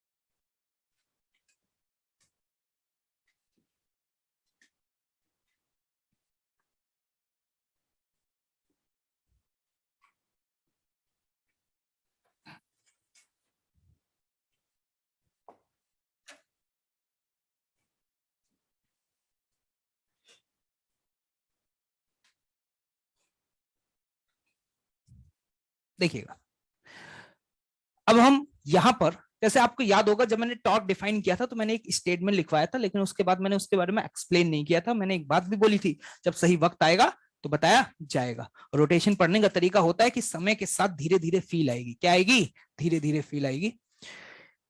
अब मैं यहां पर बात कर रहा हूं टॉर्क अबाउट एन एक्सिस और angular acceleration of a body के बीच में रिलेशन क्या है। तो टॉर्क अबाउट एन एक्सिस की जो वैल्यू होती है वो होती है I. I is the moment of inertia, किसके अबाउट, एक्सिस ऑफ रोटेशन के अबाउट, इनटू अल्फा। और अल्फा क्या है, किस पॉइंट का, बॉडी के हर पॉइंट का सेम ही होता है। लेक्चर नंबर 1 रोटेशन, क्या याद आ रहा है। ये इक्वेशन बहुत इंपॉर्टेंट है, ये इक्वेशन उतनी ही इंपॉर्टेंट है जितनी इक्वेशन आप इंपॉर्टेंट थी आपके लिए F बराबर ma। इस इक्वेशन का नाम भी ये है Newton's second law, Newton's second law for rotation. अगर आप उस एनालॉजी से कंपेयर करें तो समझ भी आएगा। वहां आप लिखते थे F बराबर m ए, आज F को किसने रिप्लेस कर दिया, टॉर्क ने। याद रखना बहुत आसान है, F की जगह आज कौन आ गया, टॉर्क। M की जगह कौन आ गया, I, क्या आ गया, और A की जगह कौन आ गया, अल्फा। सिंपल, बहुत ही इंपॉर्टेंट इक्वेशन है, इसे याद रखना है। क्या रखना है, याद रखना है। लेकिन मैंने जैसे ये लिखा तो लोग कहने लगे बताओ तो प्रूफ कौन देगा, क्या मतलब है ये। ठंड रखो, क्या रखो, ठंड। क्या प्रूफ देखना चाहेंगे, बिल्कुल देखेंगे भाई। केमिस्ट्री थोड़ी चल रही है, क्या चल रही है, फिजिक्स चल रही है। वैसे भी सिर्फ फिजिक्स लॉजिकल लोग ही पढ़ा पाते हैं, किसी और को मत बोल देना, ये बुरा माने केमिस्ट्री वाले अभी।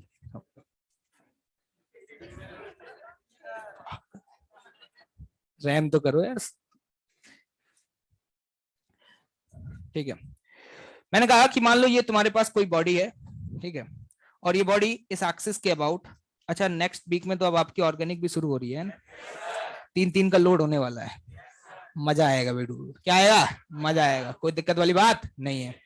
मान लीजिए कोई बॉडी है, ठीक है, और इस बॉडी का सपोज इस सेंस में अल्फा है, क्या है, अल्फा, एंगुलर एक्सेलरेशन। मैंने यहां पर एक छोटा सा कोई पॉइंट लिया, ये जो पॉइंट है या जो भी पार्टिकल है ये क्या कर रहा होगा, सर्कुलर मोशन, किसके अबाउट, इसके अबाउट, क्या इस तरीके से चल रहा होगा। अगर कोई पार्टिकल सर्कुलर मोशन करता है तो मैंने सुना था कि उसके एक्सेलरेशन को 2 कंपोनेंट में तोड़ सकते हैं, एसी, क्या एसी ये होगा, क्या एटी ये होगा, ठीक है भाई। तो मैं ये कह सकता हूं कि इस पार्टिकल के ऊपर 2 फोर्स लग रहे होंगे, एक छोटा सा फोर्स है एसी वाला जो कि क्या डीएफसी, उसको लिखेंगे इसका मास इंटू एसी, क्या ये सही में सही समझ में आया, फोर्स बराबर मास इंटू एक्सेलरेशन, जिसकी वजह से एसी आया। ये है सेंट्रीपिटल फोर्स, कौन सा फोर्स, सेंट्रीपिटल फोर्स। और दूसरा लिखूंगा टेंजेंशियल, और ये टेंजेंशियल क्या लिखूंगा, डीएम इंटू एटी, ये सही लिखा है क्या, सर्कुलर मोशन, कौन सा motion, circular motion, M into AT, क्या क्लियर है भाई। अब जरा ध्यान से देखना, इसके अबाउट जो आपने ये FC लगाया, FC, उसका टॉर्क तो क्या हो जाएगा, 0, क्योंकि FC का लाइन ऑफ एक्शन क्या इसी पॉइंट से पास करेगा, बिल्कुल करेगा। सिर्फ किसका टॉर्क आएगा, क्या AT का आएगा भाई, मानते हो इस बात को? तो मैं ये कह सकता हूं जो टेंजेंशियल डायरेक्शन में तुमने फोर्स लगाया सिर्फ वही टॉर्क प्रोवाइड करेगा इस एक्सिस के अबाउट। मानते हो या नहीं मानते हो? तो देखना मैं टॉर्क लिखने जा रहा हूं, तो बताना इस फोर्स का टॉर्क कैसे लिखोगे। डी टाउ बराबर फोर्स, मान लो डिस्टेंस कितना है, r, कितना है डिस्टेंस, r, तो बताना इसका टॉर्क क्या लिखोगे, DFT इंटू r। नहीं आया, लेकिन DFT की वैल्यू तो पता है ना कितनी है, DM इंटू AT। लेकिन मैंने सर्कुलर मोशन में यह भी पढ़ा था कि AT की वैल्यू R अल्फा होती है, AT की वैल्यू R अल्फा होती है। क्या सभी को यह बात याद है, पक्का? तो मैंने कहा यहाँ पे जो DFT की वैल्यू जनाब आपने लिखी है, इस वैल्यू को लिखा जा सकता है DM into R alpha, DM into R alpha. क्या यहाँ से जो DFT की वैल्यू है उठा के क्या मैं यहाँ पुट कर सकता हूँ?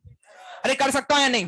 तो जरा ध्यान से देखते रहना, गौर से देखते रहना, यहां पर जो आपका एक्सप्रेशन बन रहा होगा वो बनेगा क्या, DM R square into alpha. Clear है भाई? इसको मानना है इंटीग्रेट, क्या मानना है, इंटीग्रेट। क्या alpha of each and every point must be same, alpha of each and every point must be same. जो कांस्टेंट है क्या इंटीग्रल से बाहर, अगर बेटे वो इंटीग्रल से बाहर आ गया तो इंटीग्रेशन के अंदर क्या बचा, R स्क्वायर DM। जैसे मैंने R स्क्वायर DM रुका ना, रुको रुको रुको यार, ये कुछ दिख रहा है, ऐसा लग रहा है जीवन में पहले कहीं देखा था। याद करो, क्या ये मोमेंट ऑफ इनर्शिया है? तो ये मोमेंट ऑफ इनर्शिया है एक्सिस के अबाउट, तो क्या सीधे सीधे लिख सकते हैं alpha into I about axis of rotation. क्या समझ में आया? प्रूफ समझने के लिए अच्छा है क्या ये क्या मतलब ये घर पे जाके याद करेंगे? नहीं, काम की बात, मुद्दे की बात तो सिर्फ क्या है, ये एक्सिस के अबाउट टॉर्क होता है आई एक्सिस इंटू अल्फा। लेकिन एक बात ध्यान से सुन लेना भाई, कि ओमेगा और अल्फा का डायरेक्शन सेम हो ऐसा कोई जरूरी नहीं है। मतलब लोग सोचते हैं कि बॉडी जिस सेंस में घूम रही है टॉर्क उसी सेंस में होगा। उनका कैसे, देखिएगा लोगों की बात को ध्यान से सुनिएगा। वो कह रहे हैं मान लो ये आपके पास कोई बॉडी है और मान लो ये बॉडी ऐसे घूम रही है, ये है ओमेगा, क्या है ओमेगा। मैं पूछूं बॉडी किस सेंस में घूम रही है क्लॉकवाइज। और मैंने कहा कि ये जो ओमेगा है इस ओमेगा की वैल्यू घट रही है, इस ओमेगा की वैल्यू घट रही है। अगर ओमेगा चेंज होगा तो अल्फा है, अगर ओमेगा चेंज होगा तो कौन है, अल्फा। अगर कोई मुझसे पूछे कि अल्फा क्या करता है तो मैं कहूंगा ओमेगा को चेंज करता है। जैसे हम कहते थे एक्सेलरेशन का क्या काम है, क्यों रखा हुआ है उसको यहाँ पे, वेलोसिटी को चेंज। तो अल्फा तभी होगा जब ओमेगा चेंज होगा। तो अभी ये ओमेगा है लेकिन ओमेगा डिक्रीज कर रहा है। अगर मैं अब आपसे ये पूछूं कि अल्फा का सेंस क्या होगा, क्या हम ये कहेंगे बॉडी जिस सेंस में घूम रही है उसी सेंस में होगा? क्या हम ये कह सकते हैं सर बॉडी ऐसे घूम रही है क्लॉकवाइज सेंस में तो अल्फा क्लॉकवाइज सेंस में ही होगा? क्या याद आ रहा है? अगर ओमेगा बढ़ रहा है, क्या हो रहा है, तो ओमेगा और अल्फा दोनों का डायरेक्शन क्या होगा। लेकिन अभी ओमेगा बढ़ रहा है या घट रहा है? अगर घट रहा है तो मुझसे कोई पूछ ले कि अल्फा का सेंस क्या होगा, क्या अल्फा का सेंस ये होगा? अगर अल्फा का सेंस ये है तो इस इक्वेशन को देख करके समझ में आ रहा है कि जिस सेंस में अल्फा होगा क्या उसी सेंस में टॉर्क होगा।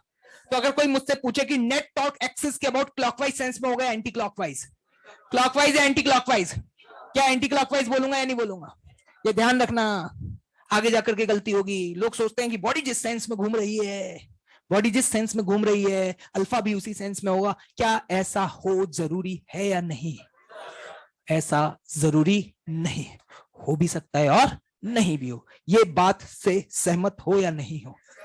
जब भी आपको अल्फा या टॉर्क अबाउट एन एक्सिस का सेंस देखना हो तो तुम ये देखोगे कि ओमेगा बढ़ रहा है या घट रहा है। अगर कोई हमसे आज के बाद पूछे कि भाई साहब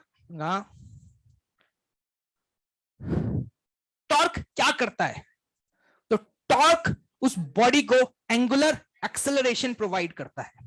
जैसे फोर्स किसी बॉडी को एक्सेलरेशन प्रोवाइड करता था, वैसी टॉर्क एक ऐसी फिजिकल क्वांटिटी है जो उसको अल्फा प्रोवाइड करता है, और अल्फा एक ऐसी फिजिकल क्वांटिटी है जो उसके ओमेगा को चेंज करता है। अगर इन दोनों बातों को कंबाइन कर दूं तो सीधे बोल सकता हूं कि टॉर्क एक ऐसी क्वांटिटी है जो बॉडी के ओमेगा को चेंज करता है। क्या लग रहा है भाइयों, क्या समझ आ रहा है? मतलब अगर किसी बॉडी का ओमेगा चेंज हो रहा है तो गारंटी है टॉर्क है। क्या है? टॉर्क है, और अगर ओमेगा चेंज नहीं हो रहा तो गारंटी है कि नेट टॉर्क क्या है, जीरो। अगर कल कोई आकर के मुझसे ये बोल दे कि body is moving with a constant angular velocity, with a constant angular velocity, क्या नेट टॉर्क आंख बंद करके तुरंत बोल दूंगा जीरो होगा? तो मैं ऐसा नहीं लग रहा कि ये सारी बातें ऐसा है कि दोबारा से रिपीट टेलीकास्ट हो रहा है। यही सारी चीजें क्या हमने एक्सेलरेशन ऑफ वेलोसिटी के लिए चर्चा करी थी? Please note down this.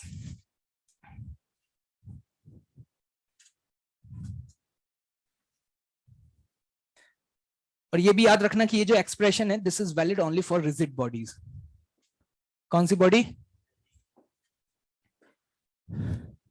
अगर रिजिड बॉडी नहीं है तो ये एक्सप्रेशन यूज नहीं कर सकते, क्योंकि अगर रिजिड बॉडी नहीं है तो उसका आई चेंज होता रहेगा। क्या होता रहेगा? I change. तुम अपने लिए यूज नहीं कर सकते कि लो सर, क्योंकि तुम तो अपना आई क्या कर सकते हो, चेंज कर सकते हो। हाथ को दूर ले गए, पास ले आए, आई चेंज होगा या नहीं होगा? इस बात को याद रखना, आगे बताऊंगा क्यों।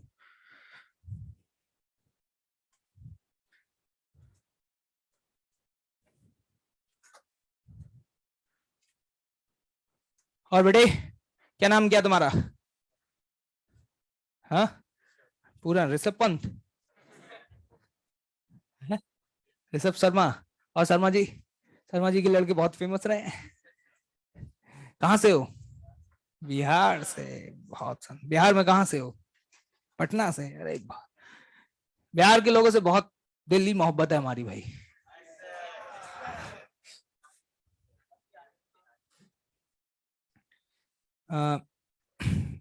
बिहार के स्टूडेंट्स में एक खास बात है कि वो जिंदगी भर याद रखते हैं। जिन स्टूडेंट्स को मैंने आज से 6 साल पहले, 5 साल पहले भी पढ़ाया था, वो मुझे आज भी याद रखते हैं। 2019 की बात है, मुझे एक मेरा फ्रेंड था जो कॉलेज में था, उसकी मैरिज में जाना था, और उसकी मैरिज थी गया, है ना। तो मैं वहां गया था, तो पटना एयरपोर्ट से मतलब ऐसे ही गाड़ी वाड़ी से गए थे। तो मैंने ऐसे ही उस पर अपने फेसबुक पे डाल दिया था कि कोई भाई अपना पढ़ाया हुआ स्टूडेंट अगर हो तो मैं यहाँ पर आ रहा हूँ, मतलब पटना पे, तो मिल सकते हैं, क्योंकि पटना में कुछ देर वेट करना था, ऐसा कुछ था, 2-3 घंटे का वहां पे क्या था, वेटिंग पीरियड था। तो मैंने ऐसे मैसेज डाल दिया था, मैंने सोचा कौन ही आएगा, है ना।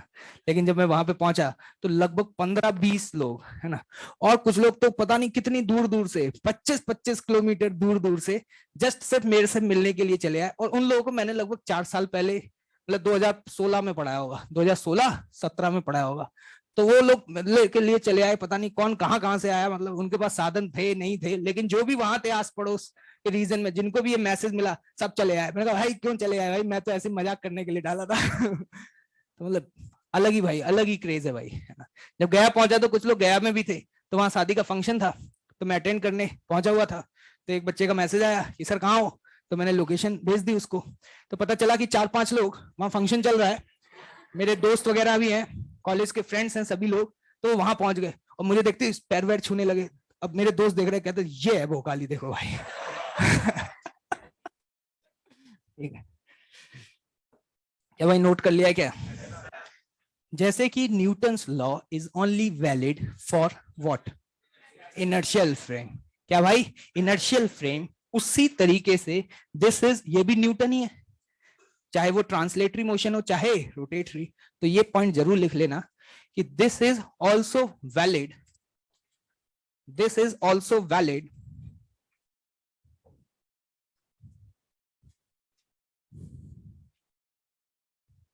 about, this equation is also valid about, this equation is valid only in inertial frame of reference, only in inertial frame of reference.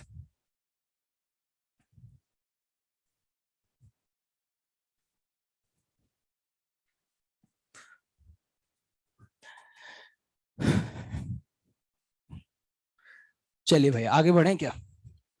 तो ये काम की चीजें बता दी तुम्हें। टॉर्क बराबर आई अल्फा पे पूरा चैप्टर चलेगा। जैसे एफ बराबर एम ए पढ़ाने के बाद न्यूटन्स लॉ खत्म हो जाता है, न्यूटन्स लॉ क्या हो जाता है? खत्म हो जाता है। वैसे ही सच बात बताऊं तो दिल से अब खत्म हो चुका है। बस अब सवाल है, क्या है सवाल, है ना। आपको भी याद होगा न्यूटन्स लॉ में मैंने एफ बराबर एम ए के बाद कुछ पढ़ाया था क्या? उसके बाद तो बस अलग अलग प्रोफाइल के क्वेश्चंस लेते रहे थे, कभी स्प्रिंग लगा दी थी, कभी रॉड लगा दी थी, लेकिन कुछ नया थोड़ी ना पढ़ाया था। ऐसे ही अब कुछ ज्यादा नया नहीं पढ़ाऊंगा, ठीक है। बस अब सवाल देखेंगे। क्या देखेंगे? सवाल। तो आज के बाद अगर किसी भी बॉडी का अल्फा फाइंड करना है, क्या फाइंड करना है? अल्फा। तो मैं आपको कुछ बेसिक स्टेप्स बता रहा हूं to solve the problems of fixed axis rotation. Steps to solve fixed axis rotation problem.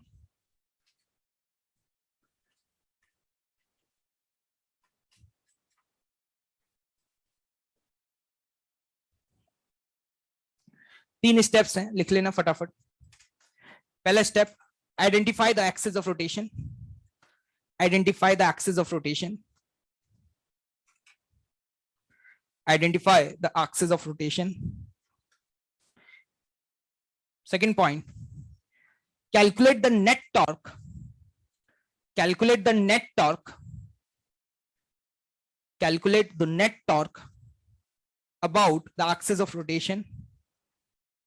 Calculate the net torque about the axis of rotation. And the third point, apply the equation. Third point, apply the equation torque equals to I alpha. Torque about an axis is equals to I about an axis into alpha. ये बात याद रखना कि यहां पे जो I निकाल रहे हैं ये किसके अबाउट निकाले हैं? एक्सिस ऑफ रोटेशन के अबाउट। क्योंकि कुछ दिन बाद लोगों से पूछते किसके अबाउट निकाले हैं, तो सेंटर ऑफ मास के अबाउट। पता नहीं क्यों इतनी मोहब्बत है कि चाह के भी उसको भूल नहीं पा रहे हैं। हर 3-4 दिन बाद एकदम से उसकी याद आ जाती है, किसकी? सेंटर ऑफ मास की।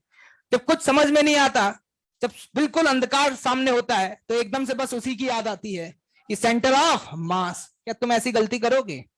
गलती नहीं होनी चाहिए, मुझे पता है तुम करोगे, अभी भी बता रहा हूं, ठीक है? तुम्हें ललचाया जाएगा, इस तरीके से सवाल बनाया जाएगा कि तुम्हें लगेगा कि सेंटर ऑफ मास के अबाउट ही निकाल लो। किसके about? Centre of mass. Be careful, mark कर लेना, लिख लेना अपने शब्दों में कि आई निकलेगा किसके अबाउट? एक्सिस ऑफ रोटेशन के अबाउट।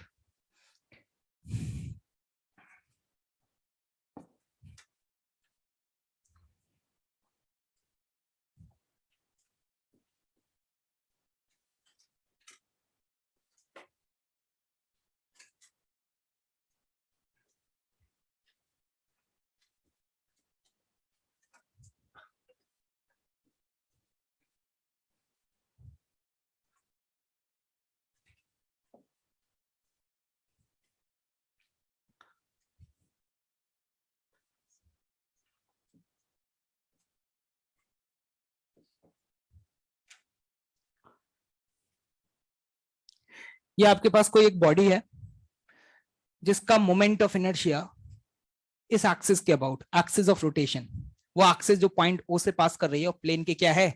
परपेंडिकुलर, मतलब एक्सिस ऑफ रोटेशन के अबाउट 10 दिया हुआ है। कितना दिया हुआ है? 10, ठीक है।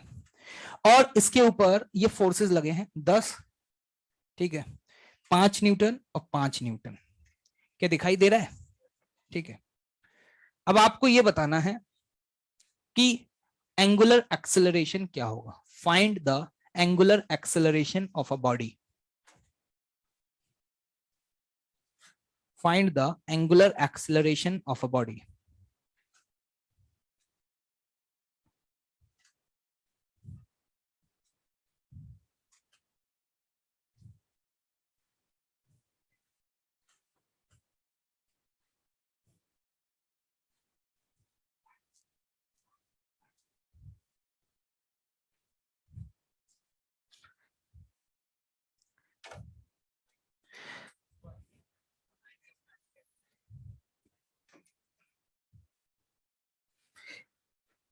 देखो यार, मैंने एनएलएम में आपको एक बात बताई थी, मैं उसी बात का जिक्र करना चाहूंगा। जैसे कि आपके पास मान लो ये ब्लॉक है, इस पर टेंशन ऊपर लग रही है और एमजी नीचे लग रहा है ना। और मान लो मैंने ये बोला इसका एक्सेलरेशन नीचे है, तो मैंने ये बोला था कि आप ये मत सोचो कि किसको पॉजिटिव लूं किसको नेगेटिव लूं।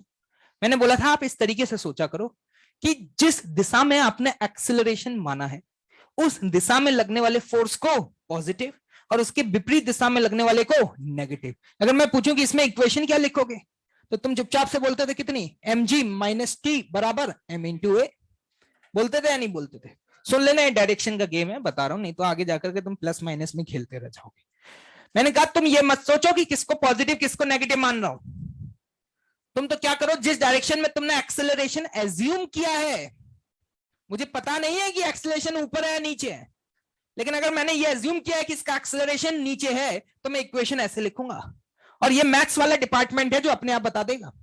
अगर मान लो इस बॉडी का एक्सेलरेशन ऊपर हुआ, तो एक ही वैल्यू अपने आप ही क्या आ जाएगी, नेगेटिव आ जाएगी। मैंने कहा तुम्हें टेंशन लेने की जरूरत नहीं है। आपको याद होगा, आपने मल्टीपल पुलिस वाले बहुत सारे सिस्टम्स को सॉल्व किया, जिसमें बहुत सारे ब्लॉक लगे होते थे, कोई ऊपर जा रहा है, कोई नीचे जा रहा है, कोई नहीं जा रहा है। हमें नहीं पता होता था कि कौन ऊपर जाएगा कौन नीचे जाएगा। तो मैं क्या बोलता था, मान लो सब कहां जा रहे हैं, नीचे। मैंने कहा सबके लिए इक्वेशन लिखो। मैं कहता था सबके लिए क्या लिखो, इक्वेशन लिखो। मैंने कहा मैथ्स अपने आप बताएगी, मैथ्स अपने आप बताएगी। बीएस सर्किट डिपार्टमेंट है, अपन को टेंशन लेने की कोई जरूरत नहीं है कि कौन ऊपर जाएगा और कौन नीचे जाएगा। क्या बात याद आ रही है? तो उसी तरीके से जब भी किसी भी बॉडी पे फोर्सेस लग रहे हो, तो हो सकता है कि वो बॉडी क्लॉकवाइज सेंस में घूमे, या हो सकता है कि वो बॉडी एंटी क्लॉकवाइज सेंस में घूमे, है ना। मैंने कहा तुम मत सोचो कि वो क्लॉकवाइज घूमेगी एंटी क्लॉकवाइज, क्योंकि वैसे लिमिटेड वर्जन है। और इस बारे में अगर सोचेंगे तो अभी तो पता भी दोगे, क्योंकि अभी तो एक ही बॉडी है, आगे जाकर के 10-10 बॉडी लगी हुई है, सब घूम रही है। क्या हम यही सोचते रहेंगे किसको क्लॉकवाइज घुमाए किसको एंटी क्लॉकवाइज घुमाए? मैंने कहा जे सब नहीं चले भैया, फिजिक्स पढ़ रहे हैं। क्या पढ़ रहे हैं? मैंने कहा सबसे पहले तुम एज्यूम करो, जो तुम्हारा दिल कहे, जो तुम्हारे अंदर से आवाज आए कि ये किस साइंस में घूमेगी। जैसे मेरे अंदर से आवाज आ रही है कि ऐसे घूमेगी है, तो आपने पहले ऐसे माना, और इस सेंस में आपने क्या मान लिया, अल्फा। अब मैं ये बोलूंगा कि जिस भी फोर्स का टॉर्क अल्फा के सेंस में आएगा उसे मैं पॉजिटिव लूंगा, और जिसका भी टॉर्क अल्फा के अपोजिट आएगा उसे मैं नेगेटिव। मैं अंदर बाहर वाला गेम नहीं खेलता कि इसका अंदर है फोर्स है टॉर्क है। ये क्या मैंने यहां पे तुम्हें ये बताया था कि कौन सा डायरेक्शन पॉजिटिव है कौन सा नेगेटिव है? नहीं बताया। क्या करना है, दोबारा से सुनेंगे, सभी भाई बंधु सुनेंगे, आराम से सुनेंगे, कोई दिक्कत वाली बात नहीं है। क्या सबसे पहले जो दिल कहे उस सेंस में अल्फा मान लो, जो दिल कहे उस सेंस में अल्फा मान लो। जैसे मेरे दिल ने कहा, अंदर से आई एक आवाज कि बेटा इसका अल्फा होगा क्लॉकवाइज। कौन सा होगा? क्लॉकवाइज।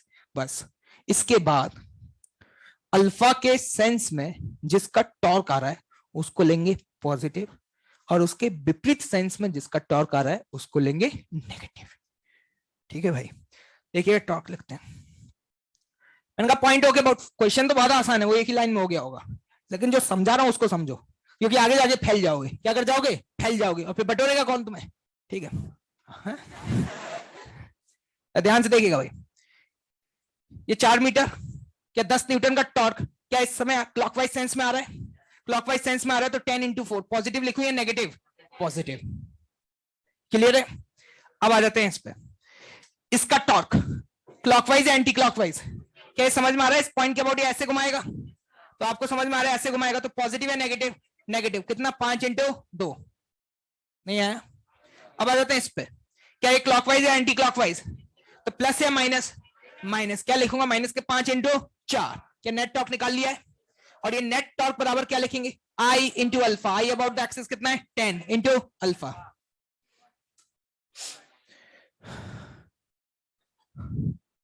यहां से सॉल्व किया तो अल्फा की वैल्यू क्या आई? 1 रेडियन पर सेकेंड स्क्वायर।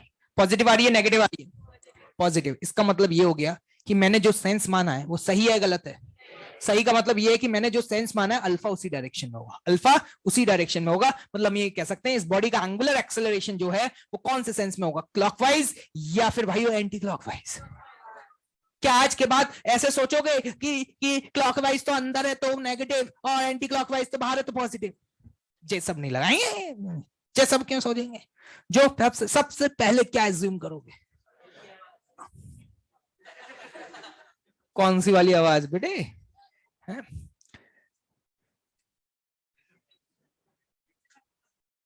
भूल ही गया मैं।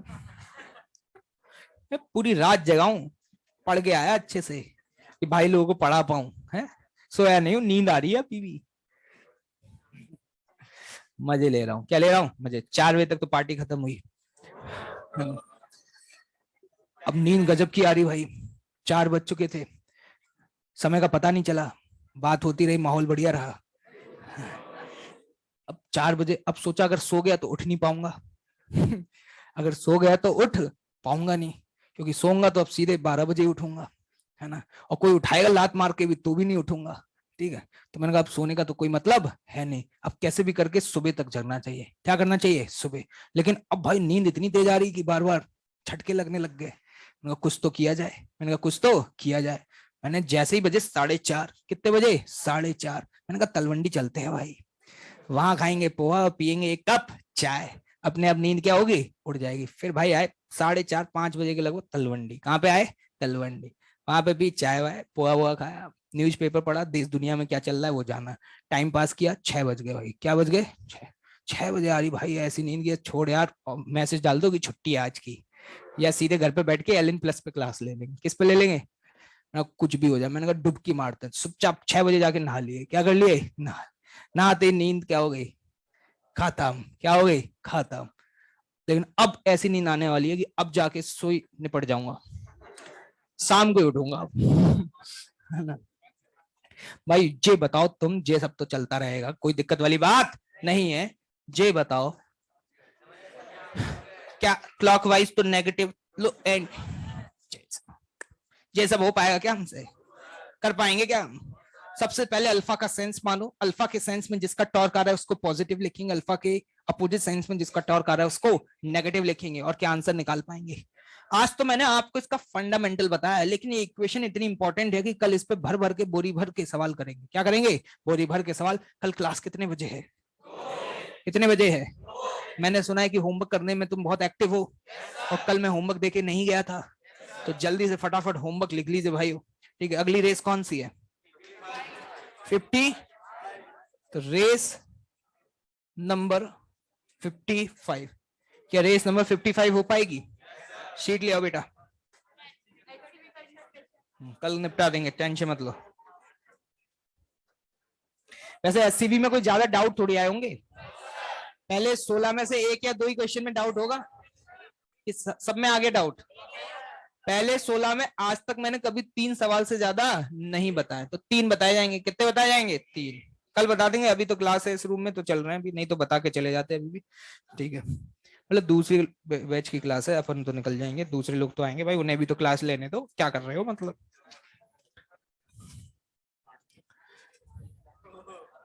क्या बेटे, पार्टी दे रहे हो क्या? दे दो यार, थोड़ी एनर्जी आ जाएगी वैसे ही। हाँ, कोई दिक्कत वाली बात। आज थोड़ा फ्री भी हूँ, और एक्चुअली में क्या अभी क्या है ना, एंथ्यूज बैच। कौन सा बैच? Enthuse batch. अभी कुछ 15 दिन के लिए ऑफ हो गया, क्योंकि उनके बोर्ड के टर्म 1 के क्या है, प्लान है, तो थोड़ा सा मैं रिलेटिवली फ्री हो गया हूँ, क्योंकि मेरे 2 बैच कम हो गए। क्या हो गए? 2 बैच कम। तो आप चाहें तो जहां पे बोले आई विल ज्वाइन इट। ठीक है, पक्का पक्का बताओ कहाँ दे रहे हो?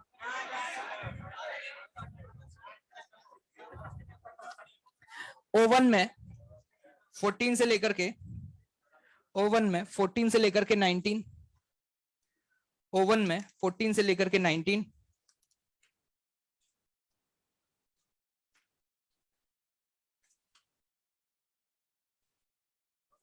S1 में 7 करते जाना भाइयों। S1 में घर जाके सब कुछ रिवाइज कर रहे हो? बहुत बढ़िया। 4 से 6, ज्यादा नहीं दे रहा हूँ, इतना ही दे रहा हूँ आज बस। और आज तो संडे फ्री हो, तो कहाँ जा रहे हो? मॉल?